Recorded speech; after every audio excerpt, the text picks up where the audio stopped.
ഞാൻ പറഞ്ഞതിൽ ഇപ്പോഴും ഞാൻ ഉറച്ചു നിൽക്കുക. ദുൽഖർ ആരെ കൊല്ലാനാ വന്നേ എന്നെ? അപ്പൊ ഒരു 10 എനിക്ക് എടുക്കാൻ മേലെ. ഇത്ര വിശദീകരിച്ചാന്ന് എനിക്ക് പറയാൻ നോക്കൂ. 28 വർഷം തള്ളിയിട്ടാണ് ഞാനിവിടെ വന്നത്. പോളിഷ് ചെയ്ത് സംസാരിക്കേണ്ടത് ഒരു നടന്റെ ആവശ്യകതയാണോ, അല്ല ഇങ്ങനെ തന്നെ ഒരു പ്രമോദ് വെളിനാട്? എനിക്കിങ്ങനെ മതി. ഞാൻ ആക്ഷനിലും കട്ടിലും കട്ടം പൊങ്ങുമ്പോഴും അഭിനയിക്കുന്ന ആളാണ്. നമ്മൾ എന്ത് തെറ്റ് ചെയ്തിട്ടാണ് എല്ലാം പ്രമോദ് സൂപ്പറാന്ന് വെക്കണമെന്നില്ലെന്ന്. നമ്മൾ എന്താ പറയുന്നത്, നമ്മൾ വെക്കുന്നിടത്തല്ലേ ഈ വെടികൊള്ളുന്നത്. അതേ പ്രശ്നം. ഇഷ്ടമുള്ളവരെക്കാട്ടി കൂടുതൽ ഇഷ്ടമില്ലാത്തവർ കാണും അവിടെ. അപ്പം അത്രയും ആളുകളുടെ മുന്നിൽ ഞാൻ അങ്ങോട്ട് കയറിയില്ല ഒരു കൂവലും. പിന്നെ ഏത് ദിനമാണെന്ന് ചോദിച്ചാൽ എന്നെക്കാട്ടി വേദന അവനായിരിക്കും. നീ അടുത്ത മണിക്കേട്ടനാകാൻ നോക്കുകയാണെന്നൊക്കെ ചോദിച്ചിട്ട് പുള്ളിയുടെ ദാരിദ്ര്യമല്ലെന്ന് ഞാൻ പറയുന്നത്, എൻ്റെ ദാരിദ്ര്യമാണ് ഞാൻ പറയുന്നത്. ഞാൻ പിന്നെ എന്തോ പറയണം? ഞാൻ വളർന്നു വന്ന വഴികളെ കുറിച്ചല്ലാതെ ഞാൻ അംബാനിയുടെ മോൻ്റെ കഥ പറയണം. ഇപ്പം ഞാൻ ഇരിക്കുന്ന ഈ സ്ഥലം, ഇവിടെ ഒരു കുഞ്ഞൊരു മുറിയിൽ ഈ അതിൻ്റെ തറ പോലും ഇടാൻ മാർഗ്ഗമില്ലാഞ്ഞിട്ട് അമ്മ ഈ മെടഞ്ഞ ഓലയില്ലേ, ഓല ഇട്ടിട്ട് അതിൻ്റെ മുകളിൽ ചാക്ക് വിരിച്ചിട്ട് അതിൽ പായിട്ട് കിടത്തിയവനെ. രാവിലെ എഴുന്നേക്ക് മണ്ണ പായ്ക്കാത്ത മുറി. അവിടെ നിന്ന് ഇപ്പം നമ്മൾ ഇവിടെ ഇരിക്കുന്നത്. എന്നോട് ആരെങ്കിലും വല്ല ഏതാന്ന് ചോദിച്ചാൽ നാടകത്തിനൊക്കെ പോകുന്ന പ്രമോദിൻ്റെ അമ്മയാന്ന് ഞാൻ ഇപ്പോഴും പറയും. അല്ല സിനിമയിൽ പോകുന്ന പ്രമോദിൻ്റെ, എനിക്ക് അത് വിരോധമായിട്ടല്ല. എപ്പോഴും നാടകം കളിക്കാന്ന് പറഞ്ഞ യുദ്ധകളത്തിൽ നിൽക്കുന്ന പോലെ നമ്മുടെ ഫ്രണ്ടിൽ കർട്ടൻ എന്ന് പറഞ്ഞൊരു സാധനം മാത്രമേ ഉള്ളൂ. നമ്മുടെ പട്ടണി മാറ്റിയ നാടകമാണേ. സോഷ്യൽ മീഡിയ ഒക്കെ സജീവമായി നിൽക്കുന്നുണ്ട്. 5 മിനിറ്റ് ഇടവിട്ട് പുതിയ നടന്മാരുണ്ടായിക്കൊണ്ടിരിക്കുക. ഈ നമ്മൾ ഈ ചില കാര്യങ്ങൾ കേൾക്കുമ്പോൾ ഡൗൺ ആയി പോകുന്നതിൻ്റെ കാര്യം നമ്മൾ മനുഷ്യനായതുകൊണ്ടാണ്.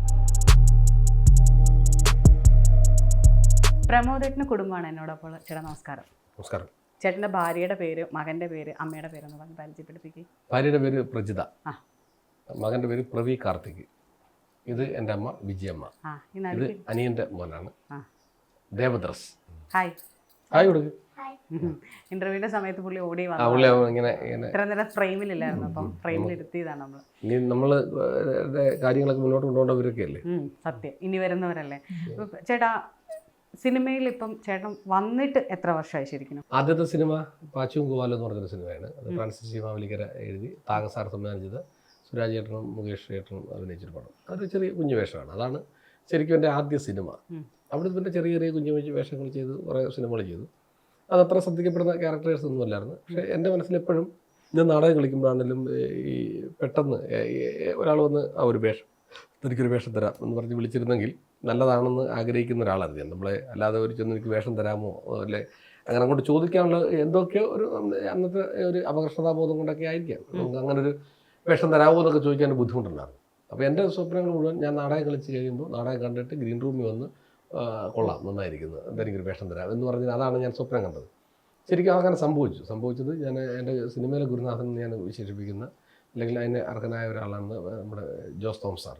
എന്നെ സ്വർണ്ണക്കടുവ എന്ന് പറഞ്ഞ സിനിമയിൽ ഞാൻ കോട്ടയത്ത് ദർശനയുടെ ഒരു നാടകോത്സവം മത്സരം കളിക്കുമ്പോൾ ആ നാടകം കഴിഞ്ഞപ്പോൾ ഗ്രീൻ റൂമിൽ വന്ന് എന്നോട് പറഞ്ഞ പുതിയ പടത്തിലൊരു വേഷമുണ്ട്, വന്ന് ചെയ്യണം എന്ന് പറഞ്ഞ് ആദ്യമായിട്ട് വിളിച്ച് അങ്ങനെ ഒരാൾ വിളിച്ച് കൊണ്ടുപോകുന്നത് ജോസ് തോമസ് സാറാണ്. അതാണ് സ്വർണ്ണക്കടുവ എന്ന് പറഞ്ഞത്. അതിലൊരു ചെറിയ വേഷം. അവിടെ നിന്ന് പിന്നെ ഇങ്ങോട്ട് അതും ഞാൻ വിചാരിച്ചു. അത് കഴിഞ്ഞ് അതിന് സാറിന് തന്നെ ഒരു സിനിമ ഗംഭീര ത്രൂഔട്ട് ക്യാരക്ടർ ചെയ്തായിരുന്നു. ഇഷ എന്ന പടത്തിൻ്റെ ഒരു പടം അത്ര കണ്ട് ശ്രദ്ധിക്കപ്പെട്ടില്ല, കൊറോണയുടെ ഒക്കെ ടൈമിലാണ്. അതിനുശേഷം കള എന്ന് പറഞ്ഞ സിനിമയോട് കൂടിയാണ് എൻ്റെ ജീവിതത്തിൽ ഒരു മാറ്റം ഉണ്ടായത്. ആ ക്യാരക്ടറാണ് ആളുകൾ തിരിച്ചറിയാൻ തുടങ്ങി. സിനിമാക്കാരൻ അല്ലെങ്കിൽ സിനിമാ നടൻ എന്നൊക്കെ പറയാൻ ഇതിലേക്ക് എത്തുന്നത്. അതുവരെ നല്ല ഇപ്പോഴും നാടകക്കാരൻ തന്നെയാണ്. എന്നാലും അവിടുത്തെ ഒരു അടുത്ത നമുക്ക് ഈ പ്രൊമോഷൻ കിട്ടുന്ന പോലെ സിനിമയിലേക്ക് നമ്മുടെ എല്ലാ നാടകക്കാരുടെയും അല്ലെങ്കിൽ എല്ലാ കലാകാരന്മാരുടെയും ആത്യന്തികമായ ലക്ഷ്യം സിനിമയിൽ ഒരു വേഷം ചെയ്യുക. സിനിമയാണ് ഏറ്റവും വലിയ കലയെന്നും ഒക്കെ. പക്ഷേ അതല്ല, അതിനൊക്കെ അപ്പുറത്ത് വലിയ കലകളുണ്ട്. എന്നാലും നമ്മുടെ കുറച്ചുകൂടെ പോപ്പുലാരിറ്റി മറ്റെല്ലാ കാര്യങ്ങൾക്കും സിനിമ ഫ്രെയിം കിട്ടുക, അത് വലിയ ആഗ്രഹമാണ്.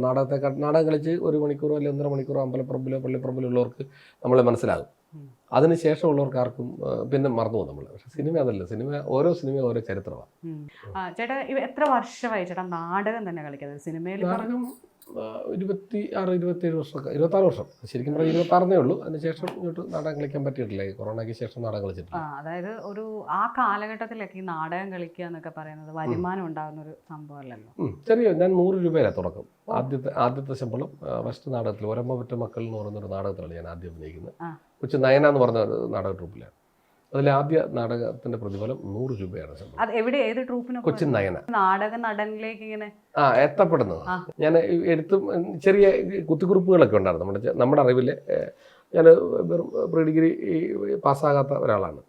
അപ്പോൾ എൻ്റെ ആ അറിവിൽ വെച്ചുകൊണ്ട് അല്ലെങ്കിൽ അങ്ങനെയുള്ള വിവരങ്ങൾ വെച്ചുകൊണ്ടൊക്കെ എഴുതുന്ന ചെറിയ അമേച്ചർ നാടകങ്ങൾ, സ്കൂൾ നാടകങ്ങൾ, കോളേജ് നാടകങ്ങളൊക്കെ എഴുതി, കേരളോത്സവ നാടകങ്ങളൊക്കെ എഴുതി. അപ്പോൾ നമുക്ക് എന്നിൽ ഉള്ള കലയെ മറ്റുള്ളവനെ കാണിക്കാൻ വേണ്ടി ഞാൻ തന്നെ എഴുതി നല്ല ഹീറോ വേഷങ്ങളും എനിക്ക് പെർഫോം ചെയ്യണമെന്ന് ആഗ്രഹിക്കുന്ന വേഷങ്ങളൊക്കെ എഴുതി അങ്ങനെ കളിച്ചുകൊണ്ടിരിക്കുകയായിരുന്നു. അങ്ങനെ അത് എന്തെങ്കിലും ഒരു നാടകം, വലിയൊരു നാടകം എഴുതി. ആതിരക്കുട്ടിക്ക് ഒരു ആലിലെ താലി എന്ന് പറഞ്ഞൊരു വലിയ നാടകം എഴുതി. ആ നാടകം ആലപ്പുഴയിൽ ഒരാളെ കാണിക്കാൻ വേണ്ടി ആലപ്പുഴ തിയേറ്റേഴ്സിലേക്ക് പോകുന്ന വഴിക്ക് ശ്രീ അഭയൻ കലവൂരിൻ്റെ ഗുരുനാഥൻ, നാടകത്തിലെ ഗുരുനാഥൻ അഭയൻ കലവൂരിനെ കാണുകയും അദ്ദേഹം അവിടുന്ന് കൊച്ചിൻ നായനയിലേക്ക് എന്നെ വിളിക്കുന്നത്. നാടകം കളിക്കാൻ വീട്ടുകാരെ സമ്മതിച്ചോ എന്നറിയാതെ? വേറെ ഒന്നും എന്നെ കൊള്ളത്തില്ലെന്ന് അവർക്ക് തോന്നി, അതുകൊണ്ടാണ്. അതായിരിക്കും എൻ്റെ സത്യം. അതിന് ശരിക്കും എൻ്റെ അറിയാം, അച്ഛച്ചി അമ്മയൊക്കെ കലയെ വല്ലാതെ ഇഷ്ടപ്പെടുന്നവരൊക്കെ. അപ്പം ഞാനിങ്ങനെ എൻ്റെ 5-6 പേര് കൂടുന്ന സ്ഥലങ്ങളിലോ അല്ലെ ഏതെങ്കിലും സ്ഥലങ്ങളിലൊക്കെ ഞാൻ എന്നെ ശ്രദ്ധിക്കൂ എന്ന് ഞാൻ പറയാതെ പറയുന്ന ഒരാളായിരുന്നു. എന്തെങ്കിലുമൊക്കെ പെർഫോമൻസ് വൈസോ അല്ലെങ്കിൽ ചിലപ്പോൾ എൻ്റെ നിപ്പിലോ എൻ്റെ നടപ്പിലോ ഡാൻസിലോ പാട്ടിലോ ഒക്കെ ആയിട്ട് ഇങ്ങനെ ഒന്നും അറിയില്ലല്ലോ, നമുക്ക് ഈ ബോധമില്ലാത്തതിന് എന്തും ആകാമല്ലോ എന്ന് പറഞ്ഞ പോലെ അങ്ങനെ അല്ല, പണ്ട് വിനായകൻ ഒരു ഇന്റർവ്യൂവിനകത്ത് പറഞ്ഞിട്ടുണ്ട്, മാന്ത്രികം ഇന്റർവ്യൂവിനകത്ത് പറഞ്ഞല്ലോ, മാന്ത്രികൻ സിനിമയിൽ പുറകിൽ നിന്ന് കളിച്ചിട്ട് വന്നിട്ട് പിന്നീട് ഒരു അഡ്രസ്സ് കിട്ടിയിട്ടാണ് അദ്ദേഹം ഇപ്പൊ ഇന്ന് ഈ നിലയിൽ. അതെ അതെ അതെ, അങ്ങനെ ഒത്തിരി ഒരുപാട് അവര് നിരന്തരം ട്രൈ ചെയ്തോണ്ട്. ഞാൻ ഇപ്പോഴും ട്രൈ ചെയ്യുന്ന ആളാണ്. ഇപ്പോഴും നമുക്ക് നല്ല വേഷങ്ങൾക്ക് വേണ്ടി, കാരണം ഇപ്പൊ ഈ സോഷ്യൽ മീഡിയ ഒക്കെ സജീവമായി നിൽക്കുന്നുണ്ട്. 5 മിനിറ്റ് ഇടവിട്ട് പുതിയ നടന്മാരുണ്ടായിക്കൊണ്ടിരിക്കുക. മനസ്സിലായി? 4 കോടി ജനങ്ങൾ കേരളത്തിലുണ്ടെങ്കിൽ അതിനിടയിൽ എനിക്ക് തോന്നുന്നത് ഇപ്പോൾ ഒരു 1.5-2.5 കോടി ജനങ്ങൾ നടീനടന്മാരാണ്. നാട്ടിൽ എടുത്തു നോക്കിയാൽ വ്യത്യസ്തമായ ചേട്ടൻ പറഞ്ഞ പോലെ അന്നത്തെ കാലത്ത് നാടകമായിരുന്നു നിങ്ങൾക്ക് സിനിമയിലേക്ക് വഴി. ഇന്നത്തെ കാലത്ത് ഒരു നല്ല മൊബൈൽ ഉണ്ടെങ്കിൽ സിനിമയിലെത്താം. അതാണ് എൻ്റെ ഒരു കാഴ്ച. അത് നമ്മൾ പണിയെടുക്കുന്ന ആളാണ്. ഞാനിങ്ങനെ ഒരാൾ ഇവിടെ ഉണ്ട് എന്ന് പറഞ്ഞ് നമ്മളൊരു വീഡിയോ അല്ലെങ്കിൽ നല്ല പെർഫോമൻസ് ചെയ്ത് കൊടുത്താൽ നമ്മളെ തിരക്കി ഇവിടെ വരും. പക്ഷേ പണ്ട് അതല്ലായിരുന്നു. പണ്ട് സ്റ്റേജിൽ നിന്ന് ഒന്നിലെ മിമിക്രിയൊക്കെ പിന്നെ ഞാൻ നാടകത്തിലെത്തി സജീവമായതിന് ശേഷമൊക്കെയാണ് മിമിക്രി സജീവമായത്. മിമിക്രി ഒരു ഉപജീവനമൊക്കെ മാറിയത്. ഒന്നും അത്ര വലിയ ഇതില്ല. കലാഭവനെ അല്ലെ 1-2 അങ്ങനെ കുറേ സമിതികളൊക്കെ ഉള്ളൂ, വലിയ സമിതികൾ. ഇത്ര മിമിക്രി ആർട്ടിസ്റ്റുകളില്ല. നാടകം കഴിഞ്ഞാൽ അടുത്തത് സിനിമ എന്നാണ്. അങ്ങനെയാണ് ഒരു പാരമ്പര്യം ഉണ്ടായത്. പിന്നെ ഇവിടുത്തെ ഒരു സാഹചര്യം എന്ന് പറഞ്ഞാൽ ഇവിടെ ഈ സാധാരണപ്പെട്ട കർഷക തൊഴിലാളികളും അതുപോലുള്ള കൂലിപ്പണിയൊക്കെ ചെയ്ത് ജീവിക്കുന്ന ആളുകളുടെ എൻ്റെ ഈ വാർഡിൽ വിരലിലെണ്ണാവുന്ന സർക്കാർ ഉദ്യോഗസ്ഥരേ ഉള്ളൂ. ഇപ്പോൾ ഞാൻ 11ാം വാർഡിലാണ് താമസിക്കുന്നത്. നമ്മളെടുത്ത് നോക്കിയാൽ വിരലിലെണ്ണാവുന്നവർ പോലും ഇല്ല. അപ്പം ബാക്കിയുള്ള എല്ലാവരും കൃഷിയും മറ്റു കാര്യങ്ങളും മേസ്തിരിപ്പണി ഉൾപ്പെടെ അല്ലെങ്കിൽ മറ്റേ മേക്കാട് പണി, പ്ലംബിങ്, വയറിങ്, അങ്ങനെ കൂലിപ്പണി ചെയ്ത് ജീവിക്കുന്ന ഒരു കൂട്ടം ആളുകൾ താമസിക്കുന്ന ഒരു വാർഡായത്. അപ്പോൾ അതിൻ്റെ വർഷങ്ങളായി പിന്തുടർന്ന് പോകുന്ന ഒരു കാര്യം, എൻ്റെ അച്ഛൻ മേസ്ത്രി ആയിരുന്നുകൊണ്ട് ഞാനും മേസ്ത്രി, വേറെത്തൻ്റെ അച്ഛൻ കട്ടകുത്തായിരുന്നു, അവൻ്റെ അടുത്ത കട്ടകുത്ത്, വിറക് കീറുന്ന പുള്ളിയാണ് വിറക് കീറുക, അങ്ങനെ പോയിരുന്ന ഒരു കാലത്തിലൂടെ നമ്മളുടെ അവിടുന്ന് മാറി. പക്ഷേ എൻ്റെ മനസ്സിൽ അത് ഇങ്ങനെയൊക്കെ ഉണ്ടെങ്കിൽ ഞാൻ മേസ്ത്രി പണിക്കാരനായിരുന്നു. അപ്പം പണി ചെയ്യുന്നതിൻ്റെ ഇടയിലൊക്കെ നമ്മുടെ മനസ്സിൽ ആഗ്രഹം പെർഫോമർ ആകുക എന്നുള്ളത്, നടനാകുക എന്നുള്ള ചിന്തയാണ്. അപ്പം ആ ചിന്തയോടൊപ്പം എൻ്റെ ഇവർക്ക് അച്ഛനും അമ്മയ്ക്കും മനസ്സിലായി അത് ഇതായിരിക്കും അവൻ്റെ ഇത്. അങ്ങനെ നമ്മൾ ചില സ്ഥലങ്ങളിലൊക്കെ എന്തെങ്കിലുമൊക്കെ കാണിക്കുകയൊക്കെ കൊള്ളാം, നന്നായിരിക്കുന്നു എന്നൊക്കെ പറയാൻ തുടങ്ങുകയൊക്കെ ചെയ്തപ്പോഴാണ് അതിലേക്ക് അവിടുന്ന് ഈ പിന്തുടർന്ന് പോകുന്ന എന്താ പറയുന്നത്, ഇവിടുത്തെ ഒരു നിയമമുണ്ടല്ലോ, അലിഖിതമായ ഒരു നിയമം കിടക്കുക. ആ നിയമത്തെ ഖണ്ഡിച്ചുകൊണ്ട് ഞാനാണ് കലയിലേക്ക് അങ്ങ് തിരിഞ്ഞ് കല ഉപജീവനമാക്കി. ഞാൻ എപ്പോഴും എല്ലാവരോടും പറയാറുള്ളത്, കല ഭയങ്കര ദൈവികമായി കിട്ടുന്ന അതിനെ നമ്മൾ എത്ര ഭയഭക്തി ബഹുമാനത്തോടെ അതിനെ ഇഷ്ടപ്പെട്ടാൽ തീർച്ചയായും 2 കൈയും കൊണ്ടുള്ള അനുഗ്രഹം നമുക്ക് കിട്ടും. അല്ലാതെ വേറെ എനിക്കൊരു പിന്തുണയില്ലായിരുന്നു. പിന്തുണ ഈ മാതാപിതാക്കളുടെ അല്ലാതെ പിന്തുണ ഉദ്ദേശിക്കുന്ന അടിസ്ഥാനപരമായി പറഞ്ഞു തരാൻ ഒരു കാര്യം ഇങ്ങനെയാണ് അല്ലെങ്കിൽ ഇങ്ങനെയാണ് ചെയ്യേണ്ടത്, അങ്ങനെയാണെന്ന് പറഞ്ഞ് ഒരു വക അറിയില്ലായിരുന്നു. അപ്പോൾ അവിടുന്ന് ഞാൻ ശരിക്കും സ്ട്രഗിൾ ചെയ്താൽ വന്നത്. അപ്പം അതിനകത്തുള്ള ഒറ്റ ആത്മവിശ്വാസം മാത്രമല്ല, എത്തപ്പെടണം എന്നുള്ള വിശ്വാസം മാത്രം. എനിക്കിവിടെ എത്തണമെന്ന് മുന്നേ കണ്ടിരുന്നു. അമ്മ ചേട്ടൻ്റെ നാടകങ്ങൾ കണ്ടിട്ടുണ്ടോ? നാടകം കണ്ടിട്ടുണ്ട് അമ്മ. ഓക്കെ, സിനിമ കണ്ടിട്ടുണ്ട് ഫസ്റ്റ് പടം ആണോ? ഇത് രണ്ടും തമ്മിൽ അമ്മ നാടകം കണ്ടതിന് ശേഷം സിനിമ കാണുമ്പോൾ അപ്പം ചേട്ടൻ പറഞ്ഞ ഒരു സിനിമാ നടനാവണമെന്ന് ചേട്ടൻ്റെ മനസ്സിലേ ഉള്ളത്. നമ്മളല്ല, സിനിമാ നടനാകണമെന്നൊക്കെ പിന്നെ തോന്നിയതാണ് ശരിക്കും. അതിനിടയിൽ പറയാം, സിനിമ എത്തപ്പെടുന്ന ഒരുപാട് അകലെയായിരുന്നു സിനിമ എനിക്ക്. പക്ഷേ എനിക്ക് നാടകമാണ്. നാടകത്തിലെത്തിയാൽ ഞാൻ ഓക്കെയാണ്. പിന്നെ സിനിമയിൽ അഭിനയിക്കണം എന്ന് തോന്നാനുള്ള കാരണം ഈ പ്രേക്ഷകർ തന്നെ. നാടകം കഴിയുമ്പോൾ ഗ്രീൻ റൂം വന്നിട്ട് ചേട്ടൻ സിനിമാക്കാർ കാണുന്നില്ലേ. അപ്പം ഞാൻ തന്നെ വെറുതെ സിനിമയ്ക്കുള്ളതുണ്ടോ ഞാൻ എന്നൊക്കെ എനിക്ക് തോന്നുന്നത്. അല്ലാതെ എനിക്ക് എന്നിലേക്കൊരു ആഗ്രഹം കുത്തി തന്നതും ഈ പ്രേക്ഷകർ തന്നെ, നാടകത്തിന് പ്രേക്ഷകർ. അമ്മ നാടകം കാണാൻ പോയിട്ട് ഇപ്പം പണ്ട് ചേട്ടൻ പറഞ്ഞ പോലെ നമ്മൾ 10 പേര് കൂടുന്നിടത്ത് കല്യാണ വീടുകളിലൊക്കെ ആയിരിക്കും പണ്ട് എന്തെങ്കിലും ഒരു ഇത് കാണിച്ചുകൊണ്ടിരുന്നത്. നാടകം കാണാൻ പോയപ്പോൾ അമ്മയ്ക്ക് എങ്ങനെയായിരുന്നു? അമ്മ ആരുടെ കൂടെ പോയി? അച്ഛൻ്റെ കൂടെ ആയിരുന്നു? അച്ഛനും അമ്മയും കൂടെ എവിടെയാ ആദ്യം കണ്ടേ? മുട്ടാറ് നീരേറ്റുപുറം അവിടെ ആദ്യം നാടകം കാണാനായിട്ട് ഞങ്ങൾ അവിടെയാണ് പോകുന്നത്. അവിടെ പോയി അന്ന് സത്യം പറഞ്ഞാൽ നാടകം കണ്ടിട്ട് എനിക്ക് ഭയങ്കര സങ്കടമായിരുന്നു. കഥയേക്കാൾ അല്ല, എൻ്റെ മോനാണെന്ന് എനിക്ക് മനസ്സിലായില്ല. കാരണം മീശ ഉണ്ടായിരുന്നു, മീശയും പഠിച്ച് തലയും വല്ലാതെയോ എന്തോ എനിക്ക് ഭയങ്കര ബുദ്ധിമുട്ട് തോന്നി അന്ന് ആ വേഷം കണ്ടിട്ട്. എനിക്ക് വീട്ടിൽ വന്നിട്ട് ഞങ്ങൾ 2 പേരും കൂടെ തിരിച്ചു ഇങ്ങോട്ട് പോന്നിട്ട് ഞങ്ങൾ 2 പേരും മിണ്ടുന്നില്ല. കുഞ്ഞിൻ്റെ സ്വന്തം ഇവിടെ ഒന്നിച്ച് കളിച്ച് വളർന്ന ഒരു കൂട്ടുകാരൻ കണ്ടിട്ട് പോലും കുഞ്ഞിന് മനസ്സിലായില്ല അന്ന് ആള് ചെറിയ ആൾ ഇതാ മെലിഞ്ഞ ആള് തന്നെയല്ല, ഒരു രൂപം മാറിയ പോലെ അന്ന് എനിക്ക് തോന്നി. വൃത്തികെട്ട രൂപം. അത് തന്നെ, അത്ര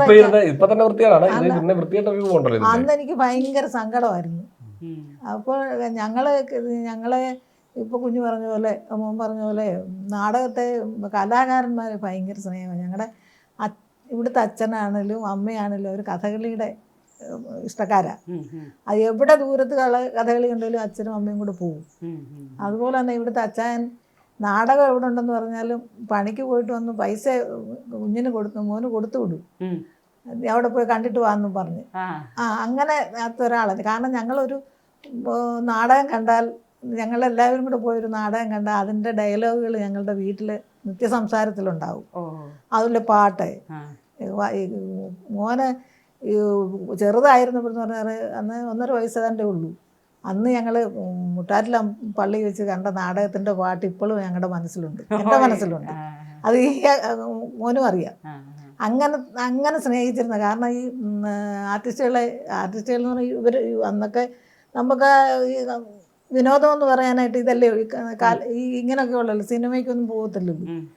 അപ്പോൾ ഈ എന്തെങ്കിലും ഒരു നാടകം അല്ല ഉത്സവം എന്ന് കാണുമ്പോഴത്തേക്ക് നാടകം കാണാൻ പോവുക, കഥാപ്രസംഗം കാണാൻ പോകുന്നത് അതിൻ്റെ ഇൻ്റർവെൽ സമയത്ത് പാട്ടില്ലേ,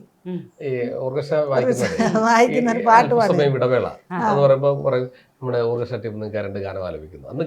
അത് ഭയങ്കര ഇഷ്ടമാണ്, പാട്ടും അതിഷ്ടമാണ്. എന്നതുപോലെ തന്നെ അവരിങ്ങനെ ഈ വണ്ടിയിൽ നിന്ന് ഇറങ്ങി, ഈ നാടകക്കാരിങ്ങനെ വണ്ടിയിൽ നിന്ന് ഇറങ്ങി പോകുമ്പോൾ ഇങ്ങനെ ഇങ്ങനെ നോക്കുമായിരുന്നു അത്ഭുതത്തോടെ. കാരണം അവര് പിന്നെ ആ കാലം മാറി, പിന്നെ നാടകക്കാർ ഇവിടെ കയറി ഇറക്കാൻ തുടങ്ങി. അത്രയ്ക്ക് ഇഷ്ടമാണെന്ന്. ഇങ്ങനെ അവരിങ്ങനെ പോകുമ്പോഴുണ്ടല്ലോ, അവർ വണ്ടിയെ ചെന്ന് അല്ല സ്റ്റേജിൽ എത്തുന്നത് വരെ നോക്കും. അവരെ കാണാനുള്ള ആഗ്രഹം കൊണ്ട് ഇന്നത്തെ സിനിമാക്കാരെ നോക്കുന്നത് പോലെ അന്ന് നോക്കിയിരുന്നു. അങ്ങനെ അതിനോടുള്ള സ്നേഹം. അപ്പോൾ അച്ചായന് ചെറിയ ഈ എന്നാ ഇവർ പറയുന്നത് പോലെ ചെറിയ നാടകങ്ങൾ നമ്മുടെ നാടകങ്ങളിലൊക്കെ കളിക്കുമായിരുന്നു. അപ്പോൾ അങ്ങനെ അച്ചായന് ഭയങ്കര താല്പര്യമാണ് അഭിനയിക്കണം എന്നുള്ളൊരു. അന്ന് ഇപ്പോൾ മോൻ പറയുന്ന പോലെ നമുക്ക് അവിടെ എത്തപ്പെടാമെന്ന് നമുക്ക് ഒരിക്കലും ചിന്തയുണ്ട്, എത്തപ്പെടണമെന്ന് ചിന്തയുണ്ട്. പക്ഷെ അത് സാധിക്കുമോ എന്നുള്ളൊരു വിഷമം, ഒരു അതാണ്. അങ്ങനെ വന്ന് ആണ് മോൻ കഥ എഴുതി. അപ്പോൾ ആ നാടകം കഴിഞ്ഞ് വന്ന കാര്യം പറഞ്ഞ് അത് കഴിഞ്ഞിട്ട് പിന്നെ അതിൽ നിന്ന് വ്യത്യസ്തമായ വേഷങ്ങൾ ചെയ്ത് ഈ നളിനാക്ഷൻ്റെ വിശേഷം, മോൻ കളിച്ച ഏറ്റവും ഇഷ്ടപ്പെട്ട നാടകം എനിക്ക് മുൻപേ പറക്കുന്ന പക്ഷിയാണ്. അത് ഞങ്ങളുടെ ജീവിതമായിരുന്നു, ഞങ്ങളുടെ ജീവിതം തന്നെയായിരുന്നു. അതല്ല, അമ്മ പറഞ്ഞൊരു വാക്കിൽ നിന്നുണ്ടായിരുന്ന നാടകമാണ്. ഫ്രാൻസിസ് സാർ ഇവിടെ വന്നു, ഫ്രാൻസിസ് ടി മാവേലിക്കര ഞങ്ങളുടെ വീട്ടിൽ വന്നപ്പോൾ ഞങ്ങൾ ഈ വീടൊന്നുമല്ല, ചെറിയ വീടൊക്കെ. അപ്പോൾ സാറ് തിണ്ണാലിങ്ങനെ ഇരുന്നപ്പോൾ ഞാൻ പറഞ്ഞു, സാറേ എനിക്ക് ആകെപ്പാടെ ഒരാളേ ഉള്ളൂ, ഞാൻ അവൻ്റെ കണ്ണിൽ നോക്കിയാണ് ഞങ്ങൾ ജീവിക്കുന്നതെന്ന് പറഞ്ഞു. അവൻ്റെ കണ്ണിലിട്ട് നോക്കിയാണ് ഞങ്ങൾ ജീവിക്കുന്നത് എന്ന് പറഞ്ഞു. അത് പുള്ളി പിന്നീട് അതൊരു കഥയായി. കാരണം ഒരു മോനെ എൻജിനീയറാക്കാൻ വേണ്ടിയിട്ട് അതിനകത്ത് നാടകത്തിനകത്ത് തെങ്ങ് കയറുന്ന ആളായിട്ട് അച്ഛൻ്റെ ക്യാരക്ടർ, അച്ഛൻ ഭജനക്കാരനായിട്ടുള്ള ക്യാരക്ടർ. ഒരു മോനുണ്ട്, എന്നെ എൻജിനീയറിംഗ് പഠിപ്പിച്ചിട്ട് ജോലിയില്ലാതെ നടക്കുമായിരുന്നു. അവിടുത്തെ അങ്ങനെ ഒരു കഥയായിരുന്നു. ഭയങ്കരമായി നമ്മുടെ ജീവിതത്തെ വല്ലാതെ അദ്ദേഹം സാറ് നാടകത്തിന് ഉദ്ഘാടനത്തിൽ നിന്ന് പറഞ്ഞിരിക്കുന്നത് ഈ നാടകം ഉണ്ടാകാനുള്ള കാരണം പ്രമോദിന്റെ അമ്മ ഇങ്ങനെ പറഞ്ഞൊരു വാക്കിലാണ്. അവന്റെ ജീവിതമാണ്, അവന്റെ വാക്കിനകത്തുള്ള എല്ലാം അവൻ പറഞ്ഞു തന്നാന്ന് പറഞ്ഞിട്ടുണ്ട്.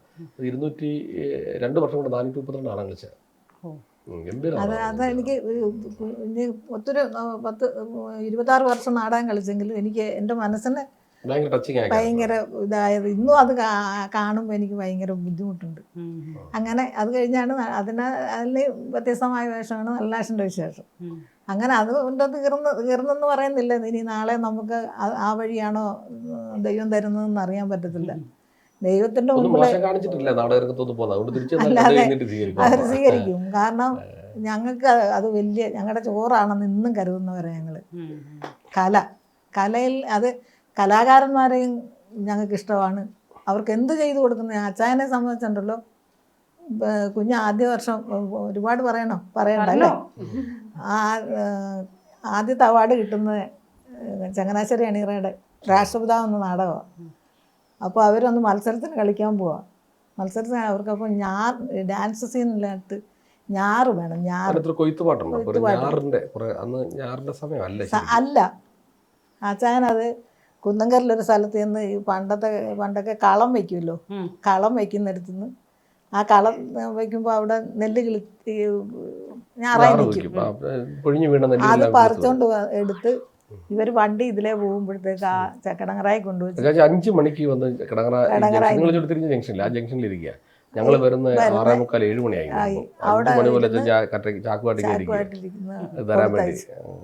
അങ്ങനെ അതാ ഞങ്ങൾക്ക് അതിനോടുള്ള അതെന്താണെന്നൊന്നും അറിയത്തില്ല.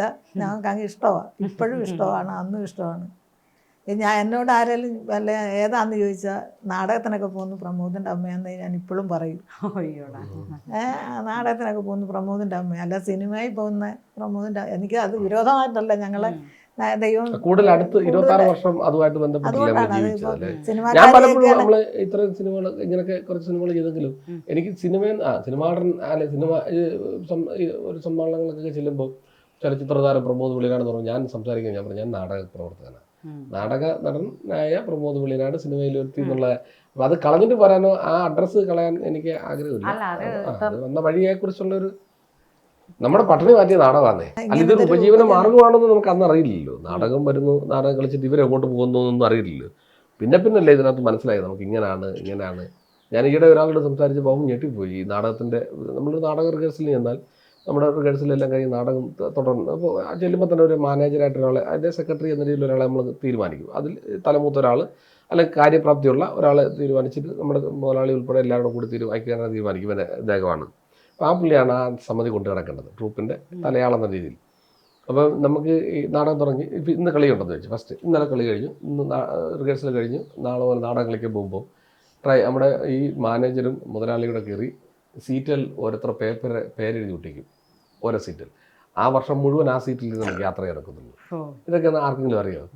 നമ്മൾ മാറി അവൻ്റെ സീറ്റിലേക്ക് വരും. കാരണം എല്ലാവരും ഒരേപോലെ അധ്വാനിച്ചിട്ട് ഉറക്കളിച്ചിട്ട് വരുന്നുണ്ട്. അപ്പോൾ അവർക്കൊന്ന് സ്വസ്ഥമായിട്ടിരിക്കാൻ വേണ്ടിയേ. അത് പിന്നെ അതുപോലെ തന്നെ നമ്മൾ 7 മണിക്ക് അല്ലെങ്കിൽ 8 മണിക്ക് വണ്ടി വിടും. വണ്ടി 8 മണിക്ക് പോകുമെന്ന് പറഞ്ഞാൽ 7:50 നമ്മൾ ചെന്നിരിക്കണം. നമ്മളതൊക്കെ 5 മിനിറ്റ് വണ്ടി കാത്തു കിടക്കില്ല. കാരണം ഒരാൾക്ക് വേണ്ടി ഒരു ദിവസം കാത്തു കിടന്നാൽ പിന്നെ മണിക്കൂറുകൾ നമ്മൾ പലർക്കും വേണ്ടി കാത്തു കിടക്കുന്നത്. ഇങ്ങനെയൊക്കെ ഒരു എഴുതപ്പെടാത്ത ഒരു നിയമത്തിലൂടെയാണ് നാടകം പോകുന്നത്. അതുകൊണ്ട് ഞാനിപ്പോഴും എവിടെയെങ്കിലും പോകുമ്പോൾ സമയം പറഞ്ഞാൽ കൃത്യം ചെല്ലാൻ ശ്രമിക്കും. അത് ഈ നാടകം കൊണ്ട് കിട്ടുക, സമയത്ത് ചെല്ലുക, സമയത്ത് പോവുക, വരിക. നാടകത്തിന് എപ്പോഴും ടൈം ഒരു വലിയ വിഷയമാണ്.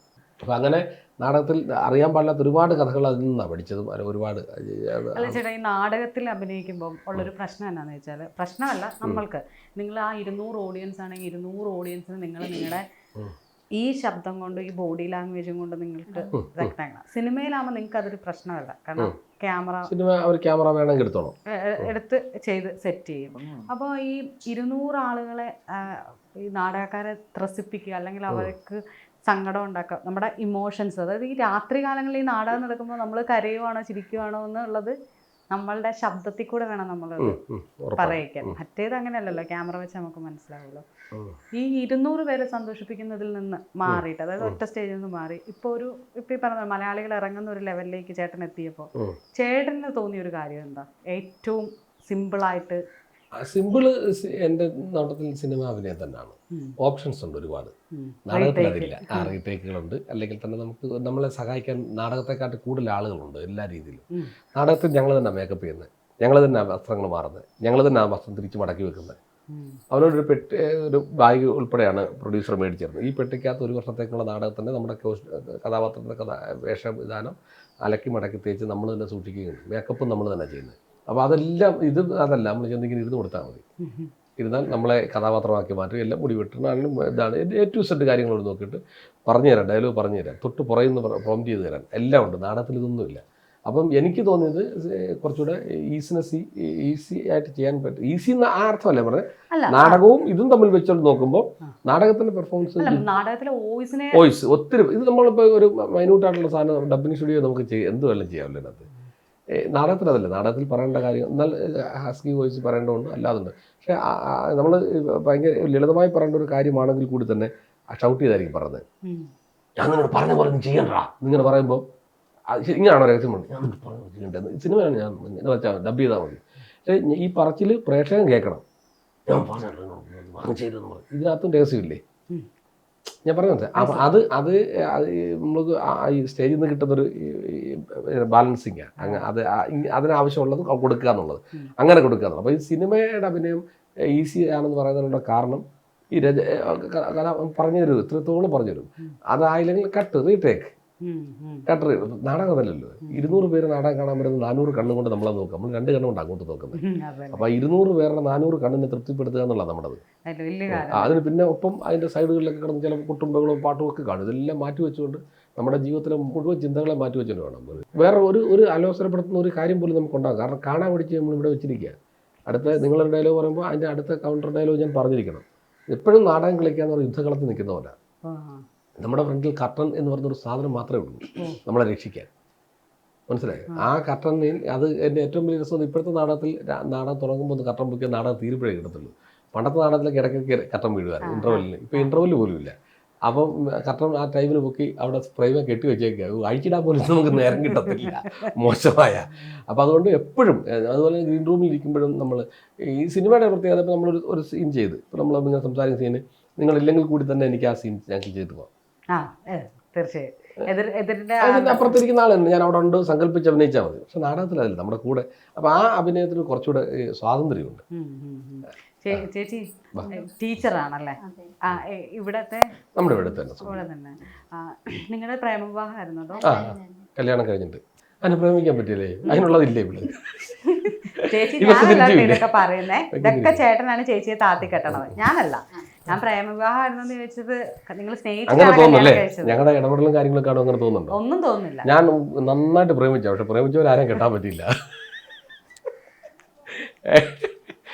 പിന്നെ ബാക്കി ഉണ്ടായിരുന്ന പ്രേമം മുഴുവൻ കൊടുക്കുകയാണ്. പിന്നല്ലേ നാടകമായിട്ട് നടന്ന സമയത്തായിരുന്നു. നാടകത്തിൽ ആരെയും പ്രേമിച്ചിട്ടില്ല സത്യം. അല്ല, നാടകമായിട്ട് നടന്ന സമയം ഞാൻ അങ്ങനെ ചോദിച്ചില്ല. ഉള്ള കാര്യം പറയുന്നുണ്ട്. അവർക്കറിയാൻ പോലത്തെ രഹസ്യമില്ല. നമ്മള് ചെറുപ്പക്കാർ ഇവന്റെ പ്രായമൊക്കെ നടക്കുന്ന സമയത്ത് ഇവിടുത്തെ വലിയ കോഴിയായിരുന്നു ഞാൻ. എല്ലാ വീട്ടിൽ നിന്ന് ഓടിച്ചു വിടുന്ന കോഴിയായിരുന്നു. കണ്ടോ, അമ്മയല്ലേ ഇരിക്കുന്നത്, എൻ്റെ മോനിരിക്കുന്നത്. അല്ല ചേച്ചി, നിങ്ങളുടെ കല്യാണം നടക്കുന്ന സമയത്ത്, ചേട്ടൻ കല്യാണം നിങ്ങളുടെ കല്യാണം നടക്കുന്ന സമയത്ത് ചേട്ടന് നാടകത്തിലായിരുന്നു അതോ? നാടകത്തിലായിരുന്നു. അപ്പൊ ഇങ്ങനെ ഒരു ആലോചന വന്നപ്പോ വീട്ടിൽ എന്നാ പറഞ്ഞു? നാടകക്കാരനാകുമ്പോ വീട്ടുകാർക്കൊക്കെ ഒരു ഇഷ്ടകേട് പോലെ ആയിരുന്നു. ചേച്ചിനൊന്ന് ഞങ്ങളൊന്ന് പറയട്ടെ. ഞാൻ പറഞ്ഞില്ലേ, കൗണ്ടറുകൾ വരുമ്പോ പറഞ്ഞില്ലേ കപക്കെട്ട് പോലെ തൊണ്ടയിലിരിക്കും. ശരി ചേച്ചി, ഇഷ്ടമായിരുന്നു, സമ്മതക്കുറവൊന്നുമില്ല. ചില ബന്ധുക്കൾക്കൊക്കെ ഉള്ള ആ കോമഡി പറയാം അത് ബാക്കി എന്നിട്ട് വീട്ടിൽ പിന്നെ ചേച്ചിക്ക് ഇഷ്ടപ്പെട്ടായിരുന്നു? എനിക്ക് ഇഷ്ടപ്പെട്ടായിരുന്നു. നാടകമെങ്കിൽ നാടകം ഇവിടുന്ന് അല്ലേ പുറത്തിറങ്ങി ഒന്ന് പോകുമ്പോന്നുള്ള പേടിയുണ്ട്. കണ്ടോ, കറക്റ്റ് അവിടെ വേറൊരു കൗണ്ടർ വന്നു. അല്ല, എന്റെ കമ്പനി ഇതല്ലേ നമ്മളെ പ്രോഡക്റ്റ് ആകുമ്പോൾ മോശം വരാൻ പാടില്ല. എന്തോ ഒരു വലിയ കഥയുണ്ടെന്ന് പറഞ്ഞു. അല്ല, കഥ എന്ന് പറയുന്നതല്ലേ ഈ എന്താ പറയുക, ഞാൻ ഇവരുടെ വീട്ടിൽ ഇത് ഞാൻ പറഞ്ഞിട്ടൊക്കെ ഉള്ളത്. അതുകൊണ്ട് ഇവിടെ പറയട്ടെ അതിന്റെ രസം ഉണ്ടാവും ധരിച്ച് ഈ പെണ്ണ് അച്ചാച്ചിയാ എന്നോട് എന്ന് പറഞ്ഞത്. അപ്പൊ സത്യസന്ധമായി പറഞ്ഞാൽ എത്രാം വയസ്സിലായി? 26 വയസ്സായപ്പോൾ കല്യാണം കഴിച്ചു. അപ്പം എൻ്റെ മേഖല ഇച്ചിരി മോശം മേഖലയെന്നല്ല, പൊതുവെ വെളിയിലുള്ള സംസാരം നമുക്കറിയാം. നമ്മൾ സഹോദരങ്ങളെ പോലെ അല്ല അങ്ങോട്ട് ഭയങ്കര കമ്പനി. ഇപ്പോഴും പിന്നെ ആദ്യം നാടകം കളിച്ചവരുമായിട്ടും ഒക്കെ എത്രയോ വർഷം മുമ്പായിട്ടുള്ള പരിചയമുള്ളവരും ഭയങ്കര സ്നേഹത്തോടെ പെരുമാറും ഒക്കെ എല്ലാവർക്കും അറിയാം. അപ്പം എന്താ പറയുന്നത്, ഈ അച്ചാച്ചി അമ്മയും കൂടെ തോന്നി ഞാനൊരു മോനായിട്ട് എൻ്റെ കല്യാണം കാണണമെന്നുള്ള അതിയായ ആഗ്രഹം, എൻ്റെ പഴയ സ്വഭാവമൊക്കെ ഒക്കെ അറിയാവുന്നതുകൊണ്ട് പ്രശ്നം ഉണ്ടാക്കണ്ടല്ലോ എങ്ങനെ ഒരു കല്യാണം നടത്തുന്നു അച്ചാച്ചി പല സ്ഥലങ്ങളും. ഞാൻ 2 പെണ്ണേ കണ്ടുള്ളൂ. ആദ്യം പോയടുത്ത് ഒന്നും നടന്നില്ല. അവിടെ ചെന്ന് പെണ്ണിനെ എനിക്ക് ആ പെണ്ണിൻ്റെ മോൻ പോലും ഓർമ്മയില്ല. 2ാമത് തന്നെ ഉള്ളു. എനിക്ക് വേറെ ഒത്തിരി അന്വേഷിച്ച് പോകേണ്ട വന്നില്ല. അപ്പം അമ്മയുടെ അനിയത്തിൻ്റെ ഭർത്താവ് പറഞ്ഞു ഇന്നപോലെ അമ്പലപ്പുഴ ഒരു പെണ്ണുണ്ട് നോക്കാമെന്ന് പറയാം. അങ്ങനെ അച്ചാച്ചി പോയി കണ്ട്. ഞാൻ അച്ഛൻ പോയി കാണുന്നുണ്ട്. അപ്പോൾ ചെന്ന് സംസാരിച്ചെല്ലാം കഴിഞ്ഞിട്ടാണ് ഞാൻ പോയി കാണുന്നത്. കാരണം ഞാൻ വീടിനകത്തൊന്നും കയറില്ല, ഞാൻ വെളിയിലായിരുന്നു സംസാരിച്ച്. എന്നോട് അകത്തോട്ട് ഞാൻ അകത്തോട്ട് കയറണം, ഞാൻ ഇവിടുന്ന് വന്നൊരു ചെറുപ്പക്കാരനല്ലേ, എന്നെ എന്ത് ധൈര്യത്തിലെങ്കിലും അകത്തോട്ട് വിളിച്ച് കയറി ചായ തരണം, അതിൻ്റെ ആവശ്യമില്ല. ഇത് എനിക്ക് നമുക്ക് തമ്മിലൊരു ബന്ധം തുടങ്ങാൻ പറ്റുമെന്നുണ്ടെങ്കിൽ മാത്രം അകത്തോട്ട് കയറിയാൽ പോരെ. എൻ്റെ വീട്ടിൽ എന്നെ ജീവിതത്തിൽ ആദ്യം കാണുക ഇവിടെ അമ്മ എല്ലാവരും. അപ്പം ഞാനവിടെ മാറിയിരുന്ന് സംസാരിച്ച് കഴിഞ്ഞ് ഞാൻ പറഞ്ഞ് എൻ്റെ ഡിമാൻഡല്ല, ഞാൻ ഇങ്ങനെയൊക്കെയാണ്, നാടകക്കാരനാണ്. അപ്പം എന്നോട് വീട്ടുകാർ ഞങ്ങൾ ഇവിടെയൊക്കെ ഉണ്ട് നാടകക്കാരെന്ന് പറഞ്ഞു. അപ്പം ഞാൻ അപ്പം എന്നെ കണ്ടാലേ ഈ ഒരു നടൻ്റെ യാതൊരു നടൻ ഇന്നൊക്കെ വേണമെന്നൊരു ചോദ്യമല്ല അതിനകത്ത്. നമ്മൾ കണ്ട ചില കാഴ്ചകളില്ലേ, ഒരാൾക്ക് നാടകത്തിലേക്ക് നടന്മാർ ഭയങ്കര ശബ്ദം, നല്ല ഗംഭീര സൗന്ദര്യം, കുറച്ചൊരു കളറൊക്കെ ഉള്ള ഒരാളാകണമല്ലോ. ഞാനത് കഴിഞ്ഞൊരു ഫോട്ടോ കാണിക്കാം, അപ്പോൾ നിങ്ങൾക്ക് മനസ്സിലായി ഞാൻ എങ്ങനെ നല്ലത്. എൻ്റെ കല്യാണ ഫോട്ടോ കാണിക്കാം, അപ്പോൾ നിങ്ങൾക്ക് മനസ്സിലാവും, കണ്ടു കാണുമെന്ന് തോന്നുന്നു. അപ്പം അതൊരിക്കലും ഒരു നാടകക്കാരൻ എന്നോട് അന്നൊക്കെ ചോദിക്കും, നാടകത്തിൽ എന്നെ എടുക്കാന്നൊക്കെ ചോദിച്ചിട്ടുണ്ട്. നടനാന്ന് പറഞ്ഞാൽ ആര് സമ്മതിക്കില്ല, നടനോ ഈ പുള്ളിയോ. ഞാൻ അമ്പലപ്പുറമ്പിൽ ചെന്നാലും നടനാന്ന് പറയാറില്ല. അപ്പൊ അമ്മയൊക്കെ പറഞ്ഞത് ഇവര് പറഞ്ഞറിയാം, ഇവരുടെ നാട്ടുപ്രദേശത്ത് ഇങ്ങനെ അച്ചാച്ചിയെ കളിക്കുന്ന പറഞ്ഞ പോലെ ഞങ്ങൾ ഒരു വർഷം ഓണത്തിനൊരു നാടകം കളിക്കും. അത് നാടകക്കാരെന്ന് പറയാൻ പറ്റുമല്ലോ, നാടകം. അവിടുത്തെ ഉണ്ണിച്ചാട്ടനൊക്കെ നാടകത്തിലുള്ള ഉള്ളി അവിടെ. പക്ഷെ ഇതൊരു ഉപജീവന മാർഗമാണെന്നോ ഇങ്ങനെ സ്ഥിരം ഞാൻ നാടകം കളിക്കുന്ന ആളെന്ന് അറിയില്ലായിരുന്നു. അങ്ങനെ വിവാഹത്തിന്റെ ഡേറ്റ് തീരുമാനിക്കാൻ വേണ്ടി ഇവർ നോക്കുക. അപ്പൊ നമുക്ക് ഏപ്രിൽ 10 നടക്കില്ല, എനിക്ക് നാടകമുണ്ട്. നാടകം അപ്പൊ ഇവരുടെ മറ്റു ബന്ധുക്കൊന്നും അറിയില്ല ഇങ്ങനെ. ഞാൻ ശരിക്കും റിങ്ങിന്റെ പണിയാണ്, നമ്മുടെ കിണറിന്റെ റിങ്ങിന്റെ പണി. അച്ചാച്ചി ഞാൻ പറഞ്ഞില്ല, അതായിരുന്നു ഞങ്ങളുടെ ലാസ്റ്റ് അവസാനമൊക്കെ. ഞാൻ അതല്ല, ഒരുപാട് പണി അതെന്റെ പണിയാണ്. അപ്പം ആ റിങ്ങിന്റെ പണിയുണ്ട്, അതിന്റെ കൂട്ടത്തിൽ നാടകത്തിന്. അപ്പൊ പിന്നെ കുഴപ്പമില്ല, ഉപജീവനത്തിന് മാർഗമുണ്ട്. ഇത് പക്ഷെ ഇതാണ് നാടകമാണ് ഉപജീവനം എന്ന്, ഇത് സൈഡാ ഞാൻ പണിക്ക് പോയിക്കൊണ്ടിരുന്നത്. അങ്ങനെ നാടകക്കാരെന്നൊക്കെ പറഞ്ഞില്ല. ലാസ്റ്റ് ഡേറ്റ് നോക്കി അപ്പോഴാണ് ഞാൻ ചാർട്ട് എടുത്ത് കാണിക്കുക. അപ്പോൾ ഒറ്റ ദിവസവും ഇല്ല ചീനവലക്കാരൻ എന്ന് പറഞ്ഞ നാടകം കളിക്കുന്നത്. അതാ പ്രോലേക്കാണ് ഞാൻ നേരത്തെ പറഞ്ഞില്ലേ, നിങ്ങളുടെ നാട്ടിൽ കളിക്കുന്നത്. ആ നാടകങ്ങൾ ഒരു ദിവസം ഇല്ല. അങ്ങനെ ഒരു മെയ് 10-ാം തീയതി സീസൺ കഴിയുന്ന ഒരു മെയ് 10-നാണ് ഞങ്ങളുടെ വിഭാഗം. അന്ന് ഇലക്ഷനാണ്, രാജ്യസഭ തെരഞ്ഞെടുപ്പാണ്. അതെ, ലോക്സഭ തെരഞ്ഞെടുപ്പ്. അത് ആ ഇലക്ഷൻ എന്നാണ് എൻ്റെ സെലക്ഷൻ നടന്നത്. കല്യാണം കഴിച്ചത്. അപ്പോൾ അതിൻ്റെ രസം എന്ന് പറഞ്ഞാൽ ഞാൻ അങ്ങോട്ട് ചിലപ്പോൾ ഞങ്ങൾ അന്ന് മൊബൈലില്ല, അപ്പുറത്തൊരു എസ് ടി ബൂത്ത് നിന്നാണ് വിളിക്കുകയൊക്കെ ചെയ്യുന്നത്. അപ്പോൾ ഇവിടെ വീടിൻ്റെ അടുത്ത് ഒരു വീട്ടിൽ ലാൻഡ് ഫോൺ ഉണ്ട്, അവിടോട്ട് വിളിച്ച് ഞങ്ങൾ എപ്പോഴും ഇങ്ങനെ പെണ്ണ് കണ്ടതിന് ശേഷം എനിക്ക് ഇഷ്ടമായിരുന്നു. ഇവിടെ അല്ലാതെ പെണ്ണ് കണ്ടാന്നുള്ളൊരു ചിന്ത എൻ്റെ മനസ്സിൽ തോന്നി. ഇവർക്ക് എങ്ങനെയാണെന്ന് അറിഞ്ഞുകൂടാ. അപ്പം ഞാനിങ്ങനെ ഒരു ദിവസം കല്യാണം. അപ്പോൾ നമ്മളിവിടെ വെക്കുന്ന കറി എന്താണെന്നോ അവിടെ വെക്കുന്ന ഭക്ഷണം എന്താണെന്നോ എന്നെവിടെ പോകുന്നതൊക്കെ ഞങ്ങൾ സംസാരിക്കുകയൊക്കെ ചെയ്യും. അങ്ങനെയാണല്ലോ സ്വാഭാവികമായിട്ട്. അങ്ങനെ കല്യാണത്തിന് ഇവള് കല്യാണത്തിന് എവിടെ ഒരുങ്ങി നിൽക്കുന്നതെന്നൊക്കെ എനിക്കറിയാം, നേരത്തെ വിളിച്ചെന്ന് പറഞ്ഞു. താറാവ് അംബാസഡറൊക്കെ ആണല്ലോ അന്നത്തെ. അംബാസഡർ ഞാൻ വന്ന് ഇറങ്ങി, എൻ്റെ കൂടെ കുറച്ച് ഞാനിങ്ങനെ ഇറങ്ങിയത് എനിക്കറിയാം. ഞാൻ ഈ കാർ ഇറങ്ങിയാൽ തൊട്ട് മേളിലാണ്. അപ്പോൾ ഞാൻ ദൂരെ നിന്ന് കണ്ടു എവിടെ നിൽക്കുന്നത്. ഞാൻ വലിയ അടുത്ത് ഇങ്ങനെ ചെന്ന് കാറിൻ്റെ അവിടെ നിന്ന് ഇറങ്ങിയിട്ട് എനിക്കിങ്ങനെ മേലോട്ട് നോക്കി. ഇവരെല്ലാം മേളിലൊരു ഓടിച്ചോടത്തിൻ്റെ മേളിലൊരു സ്ഥലത്ത് ഇവിടെ കുഞ്ഞമ്മമാരും എല്ലാവരും ഉണ്ട്. അവരൊക്കെ അമ്മായിമാരൊക്കെ എന്നെ ആദ്യം അന്നാ അവർ കാണുന്നത്. എൻ്റെ ചെവിയിൽ ഇപ്പോഴും നിൽപ്പുണ്ട് അയ്യേന്ന് വെച്ചത്.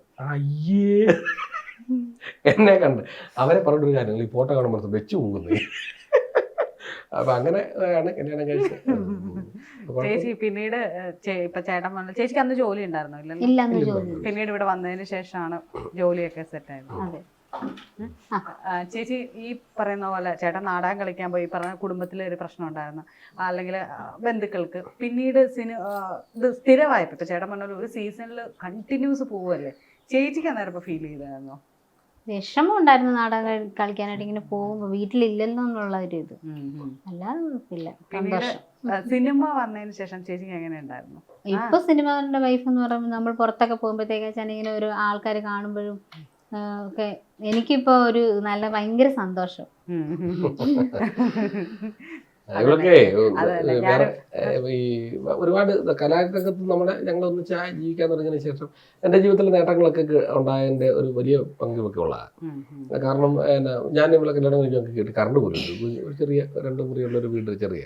അപ്പോൾ ഇവിടെ ഇതുകൊണ്ടാണെന്ന് തോന്നുന്നില്ല, ചില ചേരുവകളും ചില നന്നാവൂല എന്ന് പറഞ്ഞുകൊണ്ട് എൻ്റെ ജീവിതത്തിലെ നേട്ടങ്ങൾക്കെല്ലാം കാരണഭൂതയായ ഒരാളാണ്. അല്ല, അതേപോലെ തന്നെ ചേച്ചിയുടെ ഒരു കാര്യം കൂടെ, ഈ പറഞ്ഞ ചേട്ടൻ നാടകം കളിച്ചിട്ട് പിന്നെ വെബ് സീരീസ് തുടങ്ങി. വെബ് സീരീസ് തുടങ്ങി അഭിനയിക്കുന്ന വല്ല നാട്ടിൻപുറത്തെ ഒരു ക്യാമറ എങ്ങനെ വെക്കണ്ടേന്ന് ആ ഒരു ബേസിക് ആ ഇതിലേ ഉള്ളൂ. വേറെ ഒരു കാര്യങ്ങളും ഇല്ല, ഒരു ക്ലോസ് ഇല്ല, ഒന്നുമില്ല. അതാണ് ഞാൻ നിങ്ങളോട് കല്യാണത്തിന്റെ കാര്യം ചോദിച്ചത്. നിങ്ങളൊരു കല്യാണത്തിന്റെ വെബ് സീരീസിനകത്തൊരു പെങ്ങളെ ചേച്ചിനെ മുടക്കുന്നത് ഞാൻ കണ്ടിരുന്നു. അപ്പൊ ഞാൻ ചോദിക്കാണ്, ആ വെബ് സീരീസിലേക്ക് വന്നപ്പോഴത്തേക്ക്, അതായത് അതുവരെ ചേച്ചി നാടകം കണ്ടിട്ടുണ്ടോ? ഞാൻ അഭിനയിച്ച ചീനവലക്കാരന് ശേഷമുള്ള എല്ലാ നാടകങ്ങളും കണ്ടിട്ടുണ്ട്. ചീനവലക്കാരൻ കല്യാണം കഴിക്കുന്നു. അത് കണ്ട ചീനവലക്കാരൻ മുതൽ ഇങ്ങോട്ടുള്ള നാടകങ്ങൾ എല്ലാം കണ്ടിട്ടുണ്ട്. കണ്ടിട്ടുണ്ട്. അപ്പൊ ഈ വെബ് സീരീസിലേക്ക് വന്നപ്പോഴത്തേക്ക് ചേച്ചിക്ക് ടെൻഷൻ ഉണ്ടായിരുന്നോ? എന്തിന്? അല്ല അതില് വരുമാനം ഇല്ലല്ലോ. നാടകത്തിലാണെങ്കിൽ നാടകത്തിൽ നിന്നല്ലേ അതിന്റെ ഒഴിവ് സമയത്തല്ലേ വെബ് സീരീസ് ഒഴിവ് സമയം. ഒഴിവ് സമയങ്ങളിൽ അങ്ങനെ പിന്നെ നമുക്കറിയാവുന്ന പണി ഇതാണ്ട് പോയി ചെയ്യല്ലേ നമ്മളത്. അല്ലാതെ അതിനകത്ത് അന്നൊന്നും ഒരു വരുമാനം നിങ്ങൾക്ക് അറിയാമോ? ഈ നാട്ടുകാർ.com എന്ന് പറഞ്ഞ സാധനം ഞങ്ങൾ കാണുന്നത്, ഞാൻ ഇപ്പോൾ കാണുന്ന രാമഗിരിയിൽ പോയൊരു ഇന്ത്യൻ കഫേ പോയിട്ട് എൻ്റെ നമ്മുടെ അന്ന് യൂട്യൂബ് നമ്മുടെ ഇല്ലേ, അപ്പൊ അതിനകത്ത് ഇങ്ങനെ ബഫർ ചെയ്ത് നിൽക്കും, ഇങ്ങനെ കറങ്ങി വരാൻ നോക്കും, കുറച്ച് ഇങ്ങനെ നിൽക്കും, കുറച്ച് അങ്ങനെ. ഞങ്ങൾ ഇവിടെ ഒരു കമ്പ്യൂട്ടർ അടിച്ചപ്പോൾ ആ കമ്പ്യൂട്ടറിൽ എന്ത് പാടുപെട്ടാന്നറിയാം ഞങ്ങൾ അവിടെ തിന്നായിരുന്നു കണ്ടത്. അപ്പൊ അന്ന് ഇങ്ങനെ വിചാരിച്ചില്ലേ നമുക്ക് ഇതൊക്കെ ഇത്രത്തോളം ഇതൊരു വലിയ അഭിലാഷ് അന്ന് ഞങ്ങളോട് പറഞ്ഞായിരുന്നു. ഞാൻ ചോദിച്ചു അഭിലാഷ് ഡയറക്ടർ, ഞാൻ ചോദിച്ചു എവിടെ കാണിക്കാനാണ് ചോദിച്ചോണ്ട് പ്രൊമോട്ട് യൂട്യൂബ് എന്ന് പറഞ്ഞൊരു സാധനമുണ്ട്, അത് ദുബൈയിലാണ് അതിന്റെ പരിപാടി, ഗൾഫുകാരൊക്കെ ഇഷ്ടംപോലെ കാണുന്നുണ്ട്, ഇത് അതിലേക്കാണെന്ന് പറഞ്ഞു. പക്ഷെ അത് ഇങ്ങനെ വളർന്ന ഒരു ഇതാണ്. അന്ന് എന്നോട് പുള്ളി പറഞ്ഞൊരു ചെറിയ കമന്റ് ഉണ്ട്. പുള്ളി പറഞ്ഞു ചെറുതല്ല, അത് ഭയങ്കര അർത്ഥവത്തായ ഒരു കമന്റാണ്. പുള്ളി എന്നോട് പറഞ്ഞ് പ്രൊമോട്ട് നോക്കി സിനിമ കക്കൂസിൽ വരുമെന്ന് പറഞ്ഞു. മൊബൈലുമായിട്ടല്ലേ ഇപ്പം എല്ലാവരും പോകുന്നത്, പുറത്താണ് നമ്മൾ കാണാനില്ല, അതിനകത്ത് തരികയല്ലേ. അത് ഞാൻ സ്വപ്നത്തിൽ വിചാരിച്ചാണോ ഇങ്ങനെ ഒരു മൊബൈൽ എന്ന് പറഞ്ഞൊരു സാധനം നമ്മൾ നടക്കുന്നത്. ഞാൻ ആദ്യമായിട്ട് 2ാം വർഷം തിരുവനന്തപുരം അനന്തപുരി എന്ന് പറഞ്ഞ നാടക ട്രൂപ്പിൽ അഭിനയിക്കുമ്പോൾ ഞാൻ അപ്പുറത്തെ വീട്ടിലാണ് എനിക്ക് ഫോൺ വരുന്നത്. അപ്പോൾ അമ്മയെ വിളിച്ചിട്ട് വിളിക്കും. അപ്പോൾ അവിടുത്തെ സാറ് പറഞ്ഞാൽ അപ്പുറത്തെ ഫോൺ ചെയ്ത് പറഞ്ഞു എൻ്റെ ഇത്ര നേരത്തൊരു സാധനം ഇങ്ങനെ. ഞാൻ ഇതെന്നെ സാധനം മറ്റേ കൊമ്പുള്ള ഇത് സംസാരിച്ച് അങ്ങോട്ട് സംസാരിച്ചു അല്ലെങ്കിൽ പറയണ വീട്ടിലോട്ടല്ലേ എന്തെങ്കിലും പറയണം. ഞാനിപ്പോൾ അമ്മയോട് പറഞ്ഞ ആദ്യത്തെ കമന്റ്, ഞാൻ വയറില്ലാത്ത ഫോണില്ലാത്തവരെ സംസാരിക്കുന്നത്. നമ്മുടെ ജീവിതത്തിൽ ആദ്യം കണ്ടതാ. അവിടെ കാണുന്നത് ഇങ്ങനെ മാറ്റങ്ങൾ വന്നു. പക്ഷേ ഈ വെബ് സീരീസിൽ നിന്ന് ഇങ്ങനെ ഒരു ഗുണം ഉണ്ടാകുന്നു, അല്ലെ ഇത്രത്തോളം. പക്ഷെ അതിനൊരു വരുമാനം 1 രൂപ പോലും ഞങ്ങൾ അതിനകത്ത് വരുമാനം പറ്റിയിട്ടില്ല. പക്ഷെ വരുമാന സ്രോതസ്സാന്ന് നമുക്ക് അറിയില്ലായിരുന്നു. അതാണ് എൻ്റെ. അല്ല ഇപ്പോഴാണ് വെബ് സീരീസ് ചേട്ടന്റെ ഒരു വലിയ ബ്രേക്ക്. ഒത്തിരി എല്ലാവരും എന്നെ കൂടുതലായിട്ട് ചേട്ടൻ മറ്റേ കോമഡിക്കകത്തുള്ള വിളിയെല്ലാം ചോദിക്കുന്നത് പടം കാണുന്ന ആളുകളെക്കാട്ട് കൂടുതൽ ഇത് കാണുന്നുണ്ട്. കാരണം എപ്പോഴും സ്ട്രോൾ ചെയ്യുമ്പോൾ ഒരു ദിവസം എന്നെ കാണാതെ പോകുന്നില്ല. അതൊരു വലിയ പഠിപ്പിച്ച അധ്യാപകനോട് അതൊക്കെ അതെല്ലാം അതിന്റെ രസമല്ലേ. അത് അതിനകത്ത് അഭിനയിച്ചിരിക്കുക ഞങ്ങളുടെ അപ്പാപ്പന, അച്ഛൻ്റെ അപ്പാപ്പന. അതിന്റെ ആ അമ്മയായിട്ട് അഭിനയിച്ചിരിക്കുന്നത് എൻ്റെ അപ്പച്ചിയാ. എല്ലാം അപ്പൊ ഇവരുടെയൊക്കെ ഇടയിൽ വളർന്ന് ഞാൻ ഇങ്ങനെങ്കിലും ആയില്ലേ മോശം. ഈ പറഞ്ഞ ആദ്യത്തിനകത്ത് പറഞ്ഞിട്ടില്ലേ സാറിന്റെ മറ്റേ IAS പഠിച്ച മകനെ കൊണ്ടുവന്നിട്ട്. പിന്നെ അതിനകത്ത് വലിയൊരു സ്വാതന്ത്ര്യം ഉണ്ടായിരുന്നു. ആ സാധനങ്ങൾ നമുക്ക് വീട്ടിൽ നിന്ന് കൊണ്ടുവന്നൊക്കെ അതിനകത്തുണ്ടായിരുന്നു.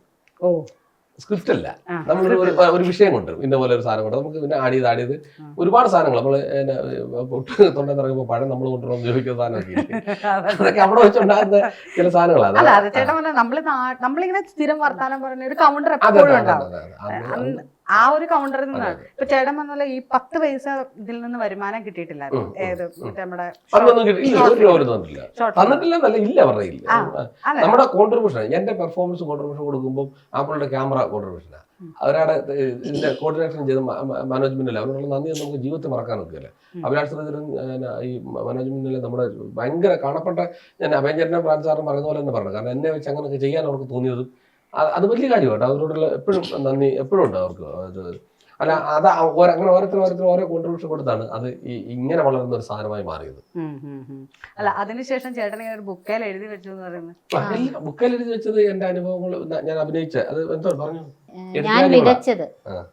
വെബ് സീരീസിന്റെ പേര് ഞാൻ വിതച്ചതാണ്. കാരണം വെബ് സീരീസ് അഭിനയിച്ചിട്ടിരിക്കുക. അതിനകത്ത് വെബ് സീരീസിനെ അഭിനയിക്കാൻ ഇപ്പോഴെന്നെ വിളിക്കുമ്പോഴും ഞാൻ സാമ്പത്തികം അങ്ങനെ പറയാറില്ല. അവരോട് ഈ പ്രൊമോട്ട് നമ്മളൊരു സാധനമാണ്, ഷോർട്ട് ഫിലിമാണ്, എന്ത് പ്രൊമോട്ട്. ഞാൻ പറഞ്ഞു നിങ്ങൾ അതിന് എനിക്കറിയാം അത് വിറ്റ് കാശാകില്ല എന്ന്. അതിന് പറ്റിയൊരു സ്പേസ് ഇപ്പോഴും നമ്മുടെ ഇന്ത്യയിലില്ല. ശരിക്കും ഒരു ഷോർട്ട് ഫിലിം ചെയ്ത് കച്ചവടമാക്കുന്നത് അതല്ല, പിന്നെ അതുപോലെ വലിയ ടീമൊക്കെ ആയിരിക്കും. അപ്പോൾ ഞാൻ പറഞ്ഞു നിങ്ങൾക്ക് എന്നെ കൊണ്ടാണ് അഭിനയിപ്പിക്കുന്നതിന് ഞാൻ എന്താണ് ചെയ്യേണ്ടത്, എനിക്ക് എന്നാ നിങ്ങൾ തരും. ഒരു വണ്ടിയല്ല വരുന്നത്. അപ്പം അതിൻ്റെ ഒരു ചെറിയതും പിന്നെ നിങ്ങളുടെ മാന്യം, അല്ലാതെ കുത്തിപ്പിടിച്ചാൽ മേടി. അല്ലാതെ നിങ്ങൾ ഞാൻ അഭിനയിച്ച ഏതെങ്കിലും ഒരാളോട് ചോദിച്ചു എനിക്ക് ഇത്ര രൂപ തരണമെന്ന് പറഞ്ഞവരോട് ഇല്ല. അതിന്റെ കാര്യം ഈ സംവിധാനം ചെയ്യുന്നവരുടെ ബാഹുബലി അവരെ ചെയ്യുന്നത്. അവന്റെ സ്വപ്നമാണ് ഒരു ചെറിയ ഷോർട്ട് ഫിലിം വലിയൊരു സിനിമ എന്നത്. അപ്പൊ അതിനകത്ത് അവന് എന്തെങ്കിലും ഇയാളൊരു വലിയ സിനിമ ചെയ്യുമ്പോൾ ആ മനുഷ്യൻ വന്ന് നമ്മളോടൊന്ന് 2 ദിവസം കഷ്ടപ്പെട്ടാണ് പുള്ളിക്ക് ഒരു വേഷം കൊടുത്തേക്കാന്ന് പറഞ്ഞ് കൊടുക്കില്ലേ. പിന്നെ അതുപോലെ തന്നെ എനിക്ക് 10 പൈസ മുടക്കില്ലാതെ എൻ്റെ ഒരു കഴിവിനെ ലോകം മുഴുവൻ കാണാൻ പോകുന്നത്. ഇതെനിക്ക് പണി അറിയാന്ന് പറഞ്ഞാൽ ഞാൻ ഇവിടെ നിന്നിട്ട് കാര്യമുണ്ട്. ഇതെവിടെ ആരെങ്കിലും മുന്നിൽ കൊണ്ട് നമ്മൾ ഡിസ്പ്ലേ ചെയ്യണ്ടേ നമ്മളെ. അതിനാണ് ഞാനത് ഉപയോഗിക്കുന്നത്. എപ്പോഴും ഞാൻ പറഞ്ഞത് ഈ വെബ് സീരീസും ഷോർട്ട് ഫിലിംസുകളും എൻ്റെ ട്യൂഷൻ സെന്ററും എന്റെ പരീക്ഷാകാല സിനിമയാണെന്ന് പറഞ്ഞത്. അതിൽ വിതച്ചതാണ് ഇപ്പൊ കൊയ്യുന്നത്. ഞാനേ മോനോടൊന്ന് സംസാരിക്കാൻ അവനെ സൈഡാക്കി. നല്ലതേ ഞാൻ ചോദിക്കത്തുള്ളൂ. അപ്പൊ അവൻ അതേ പറയാൻ പറ്റും. ഇപ്പം അച്ഛന് നന്നായിട്ട് ഏറെ വിട്ടത് പറഞ്ഞായിരുന്നു കൊത്തയുടെ സിനിമ. അങ്ങനെ കളിയാക്കുന്നത് എങ്ങനെ അതൊക്കെ പറഞ്ഞ കളിയാക്കും. എനിക്ക് മനസ്സിലായില്ല. ഞാൻ മറ്റേ കിങ് ഓഫ് കൊത്തയിൽ അഭിനയിച്ചപ്പോഴത്തേക്ക് ഇതുപോലൊക്കെ ഒരു ഇന്റർവ്യൂവിനകത്ത് പറഞ്ഞായിരുന്നു 10 കൈയടി എടുത്തു കഴിഞ്ഞാൽ 100 അതെനിക്ക് മനസ്സിലായി. 100 കൈയടി ഇട്ട് കഴിഞ്ഞാൽ 10 എനിക്ക് ഇപ്പൊ എന്നെ അങ്ങനെ പറഞ്ഞ കളിയാക്കുന്നത്. എങ്ങനെയാ കളിയാക്കുന്നത്? ഇപ്പൊ എന്തേലും ഞാൻ എന്തേലും പറയുമ്പോ എന്നാ ശരി നിനക്കൊരു 10 എങ്ങനെയൊക്കെ പറഞ്ഞാണ് കളിയാക്കുന്നത്. ഇപ്പൊ അത് തന്നെയാണ് എനിക്ക് ചോദിക്കാനുള്ളത്. ഇപ്പം അച്ഛൻ എന്ന വ്യക്തി ഇപ്പം ഇവിടെ നിനക്ക് അച്ഛനാണ്, പക്ഷെ ഇപ്പൊ അദ്ദേഹം ഒരു കലാകാരനാണ്, നമ്മുടെ എല്ലാം ഒരാളാണ്. അതെന്ന് ഞങ്ങൾ പ്രേക്ഷകരുടെ ഒരു വ്യക്തിയാണ്. അപ്പൊ അച്ഛന്റെ അങ്ങനെ ഒരു ടങ് ടെസ്റ്റ് വന്നു. അപ്പൊ ഞാനത് ചോദിക്കാനുള്ളത് എന്റെ ഇന്ന് അങ്ങനെ നാക്കുളുക്കല്ല അത്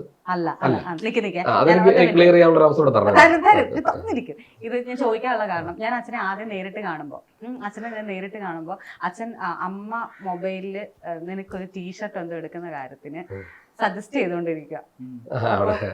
നമ്മളവൻ നേരിട്ട് അപ്പം ഇപ്പോഴും അപ്പൊ ഞാൻ ചോദിച്ചാൽ അതെന്താ ഞാനുണ്ടെങ്കിലേ പോവുള്ളൂ, അവന് ഇഷ്ടപ്പെട്ട കളർ ഏതാ എന്നൊക്കെ ചോദിച്ചിട്ട് അച്ഛനോട് ചോദിക്കുന്ന പോലെ എനിക്ക് ഫീൽ ചെയ്തു. അച്ഛൻ പിള്ളയായിട്ട് എനിക്ക് ഫീൽ ചെയ്തു മകൻ.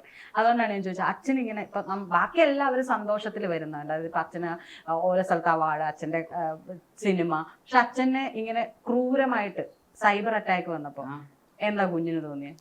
ഞാൻ മോട്ടിവേഷൻ തരില്ലേ? ഇത് വേറെ അടുത്ത വിഷയം വരുമ്പോൾ അവരെന്റെ പുറകെ വെക്കോളൂന്ന് പറഞ്ഞു. ഇതിനകത്തെ ഈ ഓണറിൽ പോയതിന്റെ ഒരു കാരണം അതൊരു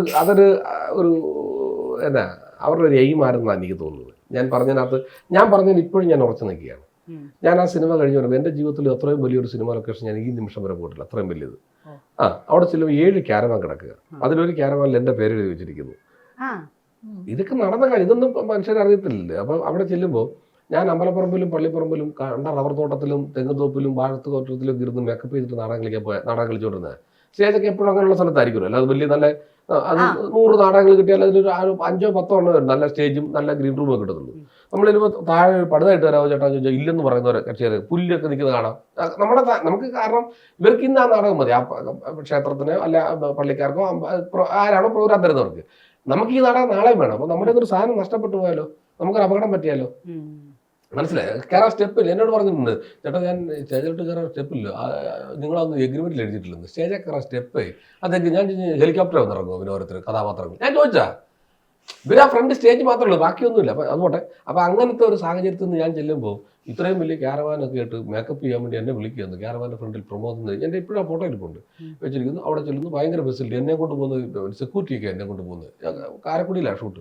അവിടെ ചെല്ലുന്നു, ദുൽഖറിനെ കാണുന്നു, ദുൽഖറുമായിട്ടൊന്ന് അഭിനയിക്കുന്നു. പുള്ളിയായിട്ട് ഫസ്റ്റ് ഞാൻ ചെല്ലുമ്പോൾ എത്രയോ പേര് കൊതിക്കുന്ന ഒരു സീനാണ്. നായികയായിട്ടുള്ള പടം കണ്ടാണോ? നായികയായിട്ടൊരു സീൻ. അത് കഴിഞ്ഞ് അവിടെ നായികിട്ട് അടി കൊടുക്കും, നായിക എനിക്കിട്ട് അടിക്കുന്നു. അത് കഴിഞ്ഞ് അവിടെ ദുൽഖർ വരുന്നു, ഇൻട്രോ വരും. ദുൽഖറിൻ്റെ ഇൻട്രോ അല്ലേ എന്നെ കൊല്ലുന്നത്. എനിക്കത് ഇന്റർവ്യൂവിൽ നിന്ന് പറയാനൊക്കെ. ദുൽഖറിൻ്റെ ഇൻട്രോയിൽ എന്നെ പുള്ളി കൊന്നിട്ടാണ് ചാടി വീഴുന്നത്. ദുൽഖറിൻ്റെ ഇൻട്രോ വന്നപ്പോൾ കേരളത്തിലെ എല്ലാ തിയേറ്ററും കൈയടിച്ച്. ഇല്ലെന്ന് ആർക്കും പറയാം. പടത്തിന്റെ ജയോ പരാജയത്തെ കുറിച്ച് അവിടെ ഉണ്ട്.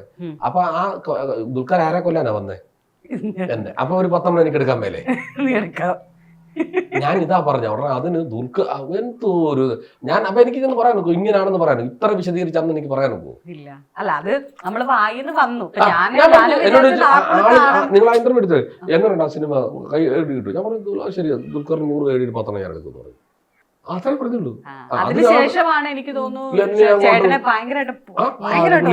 തള്ളുകാരനാ ഉന്തുകാരനാ. സൈബർ അതിനുശേഷം 28 വർഷം തള്ളിയിട്ടാണ് വന്നത്. 26 വർഷം അതിനുശേഷം ചേട്ടൻ ഏതൊരു പടം ഇറങ്ങി ഇപ്പം ഇതേ രീതിയിൽ പിന്നെയും സൈബർ ബുള്ളിങ് എല്ലാവരും. ഞാൻ ഒത്തിരി പേര് പറഞ്ഞിട്ടുണ്ട്. ഞാൻ നേരത്തെ പറഞ്ഞതുപോലെ അങ്ങനെ ഊള എന്നൊക്കെ പറഞ്ഞൊക്കെ ഞാൻ കണ്ടിട്ടുണ്ട് കമന്റുകളൊക്കെ.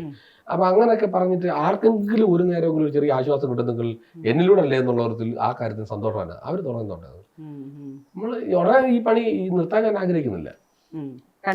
പിന്നെ തീർച്ചയായും ഈ തള്ളല്ല. നമ്മൾ ഇങ്ങനെ സംസാരിക്കുന്നതുകൊണ്ടാണ്. നമ്മളുണ്ട് വലിയ നേതാക്കന്മാരൊക്കെ പ്രസംഗിക്കുന്ന നിങ്ങൾ ശ്രദ്ധിച്ചിട്ടുണ്ടോ? അവർ അളന്ന് കുറിച്ച് പഠിച്ച് എന്താണെന്ന് അറിയാം, അബദ്ധം വരാതിരിക്കാൻ.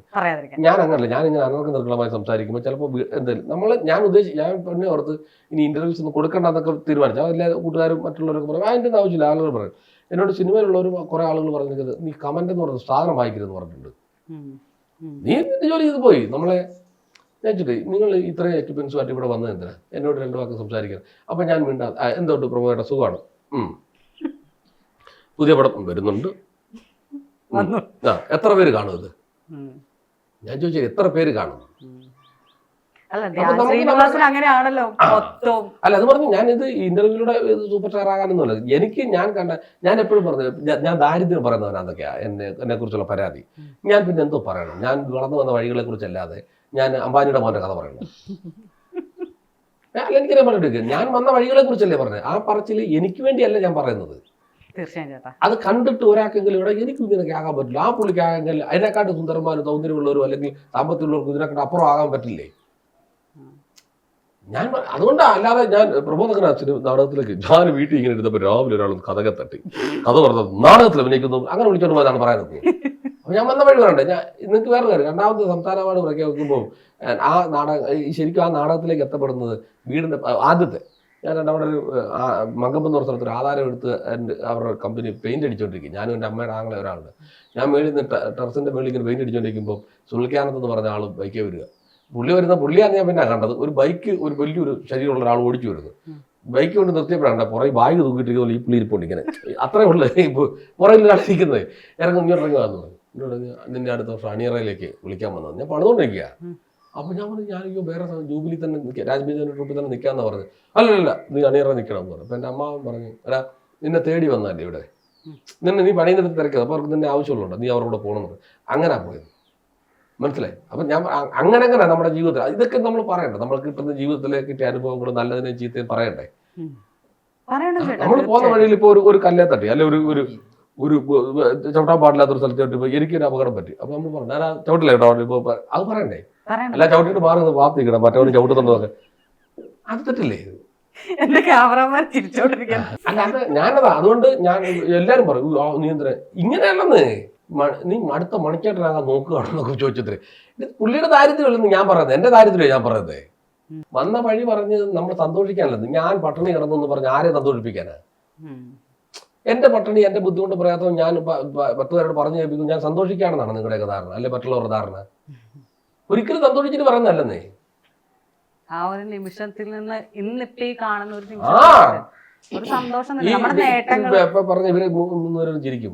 ഇപ്പൊ ഞാൻ ഇരിക്കുന്ന ഈ സ്ഥലം ഇവിടെ ഒരു കുഞ്ഞൊരു മുറിയിൽ ഈ അതിന്റെ തറ പോലും ഇടാൻ മാർഗമില്ലാഞ്ഞിട്ട് അമ്മ ഈ മെടഞ്ഞ ഓലയില്ലേ, ഓല ഇട്ടിട്ട് അതിന്റെ മുകളിൽ ചാക്ക് വിരിച്ചിട്ട് അതിൽ പായിട്ട് കിടത്തിയവനെ. രാവിലെ എഴുന്നേക്ക് മണ്ണാ പായ്ക്കാത്ത പോലെ.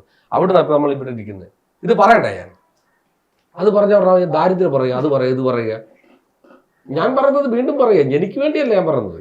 ഞാൻ ഇങ്ങനെയൊക്കെ ആയിരുന്നു. ഞാനാണെങ്കിൽ ഇപ്പൊ എന്തെങ്കിലുമൊക്കെ ആളുകൾ അറിയുന്ന, അല്ലെങ്കിൽ നിങ്ങളിപ്പോൾ ഇവിടെ വന്ന് സംസാരിക്കുന്ന ഒരു തലത്തിലേക്ക് എത്തിയതിന്റെ കാരണം അതിലൂടെ സഞ്ചരിച്ചവരാ. അപ്പൊ ഒന്നും പറ്റില്ല എന്ന് നമ്മളിങ്ങനെ ഇരുന്നാൽ നമുക്ക് അങ്ങനെ ഇരിക്കാനേ പറ്റൂ. അന്നും ഞാൻ ആ കീറപ്പായ കിടന്നുകൊണ്ട് സ്വപ്നം കാണാറുണ്ട്. എൻ്റെ വീടിന്റെ ഈ 4 മൂല കെട്ടിയ ഒരു വീടായിരുന്നു. ബാക്കി പലകയൊക്കെ അച്ചാച്ചി മേത്തിരി പണിയാറുണ്ട്. അതിന്റെ പലകയെല്ലാം കൂടെ വെച്ച് അടിച്ചൊക്കെ വേണ്ടത്.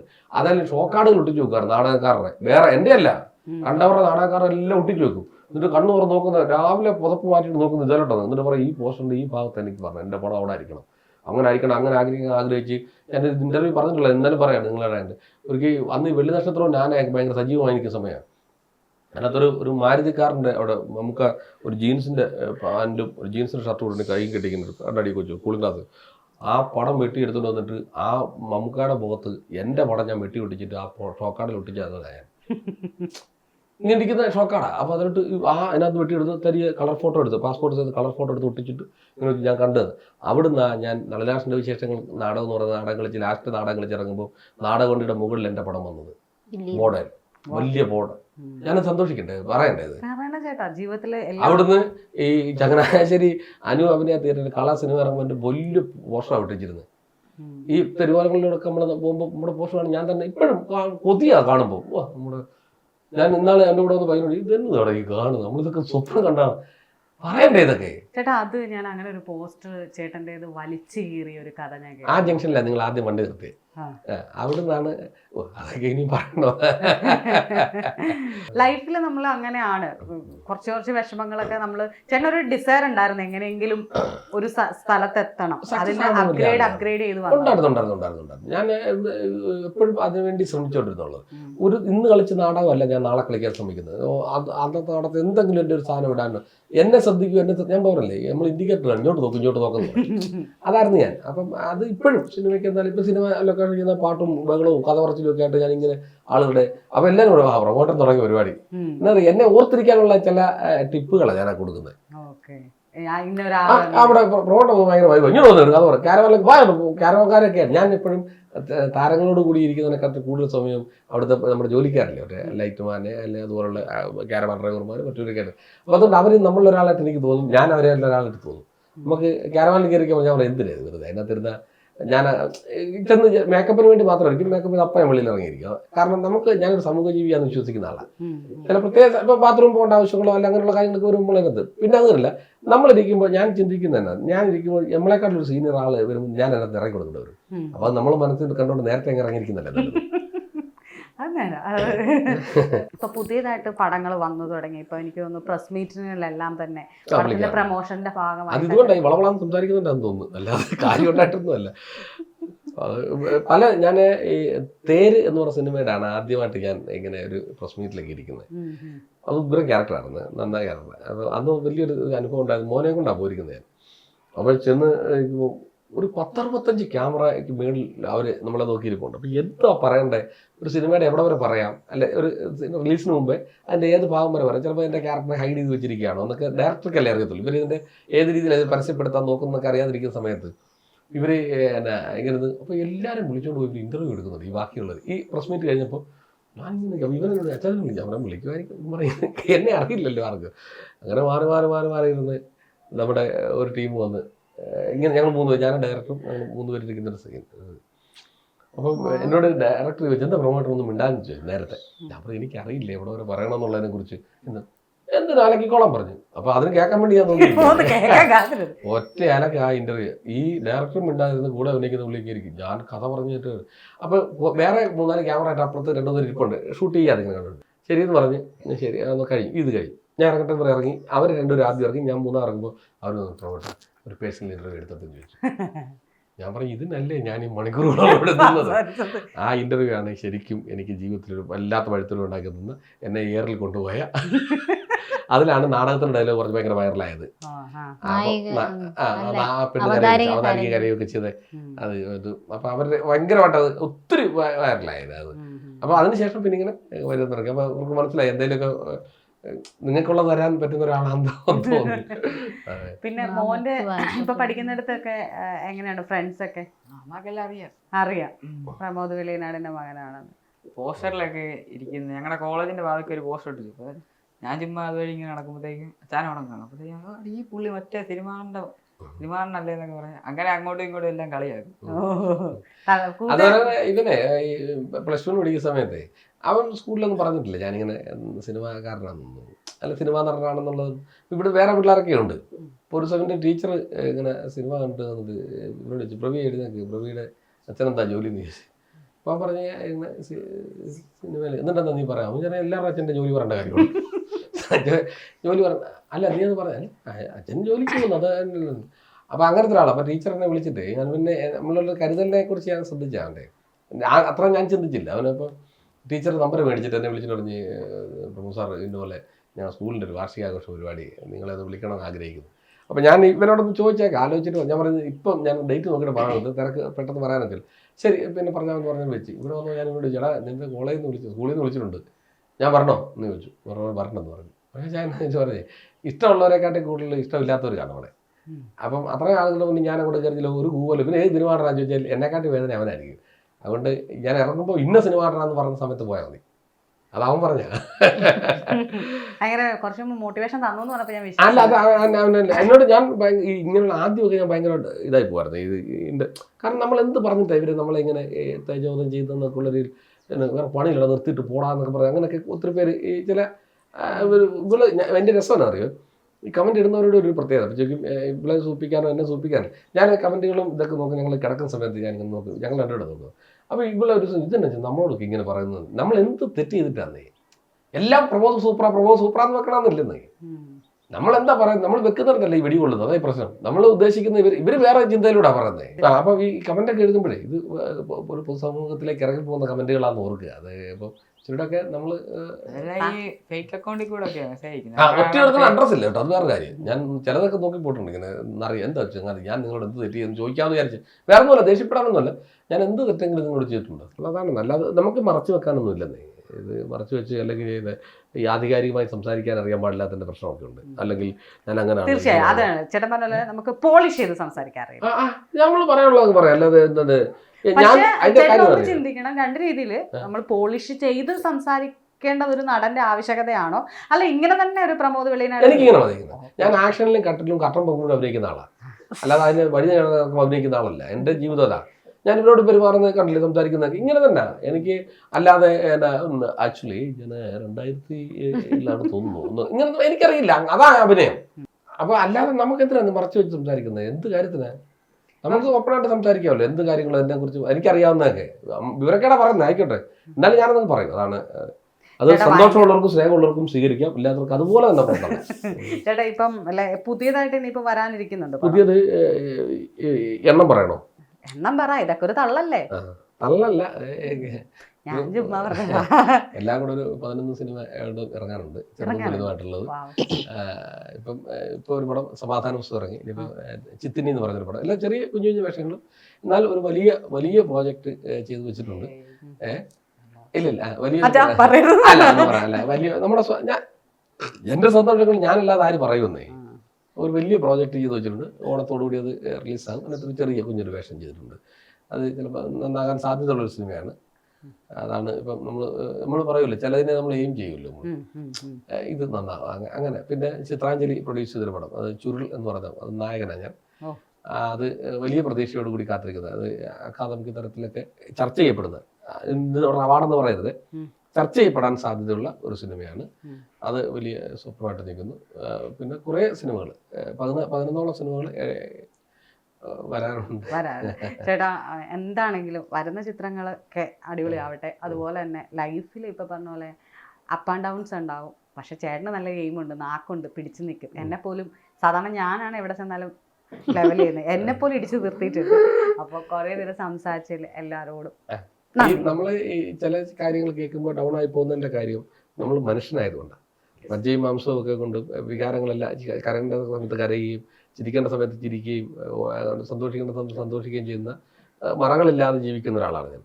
അപ്പോൾ അതുകൊണ്ട് ചില വാക്കുകൾ വേദനിപ്പിക്കുന്നുണ്ട്, വല്ലാതെ വേദനിപ്പിക്കുന്നുണ്ട് ചിലരുടെ വാക്കുകൾ. അപ്പോൾ ഇത് എന്തിനാണ് നമ്മൾ അറ്റ്ലീസ്റ്റ് നിങ്ങളിവിടെ ചുമ്മാ ആണല്ലോ, ക്യാമറ ഇല്ലാതെ ചുമ്മാ ഇവിടെ എന്നെക്കുറിച്ചൊരു ആരോടെങ്കിലും ഒരു അഭിപ്രായം കൊണ്ടു ചോദിച്ചാൽ അവൻ്റെ അങ്ങനെ പറയില്ല, ഉറപ്പാ. അതിനുള്ള ഒരു ജോലിയും ഞാൻ ചെയ്തിട്ടില്ല അങ്ങനെ മോശം പറയാൻ. അപ്പൊ പിന്നെ നമുക്കിപ്പോൾ ചില ഇപ്പൊ ഒരു കഥാപാത്രങ്ങൾ ആവർത്തന വിരസത വരുന്നത് ഇത് ഞാൻ തിരഞ്ഞെടുക്കുന്നതല്ലേ, എന്നെ തേടി വരുന്നത്. അപ്പൊ എനിക്ക് അല്ലെങ്കിൽ സെലക്റ്റീവ് ആകാനോ ഇത് ഇനി ഇങ്ങനെയുള്ള വേഷം ചെയ്യത്തുള്ളൂ എന്ന് പറഞ്ഞാൽ അടുക്കള സെലക്റ്റീവ് ആകും, ഒരു കറിയിലേക്ക് ഒതുങ്ങും. പേരപ്പൻ പൊളിയാണോ? പെമ്പൊളിയാണോ? എന്നെ കുഞ്ഞു പറയുന്നു പേരപ്പനെ കുറിച്ച് സ്കൂളില്. അടിപൊളിയാ.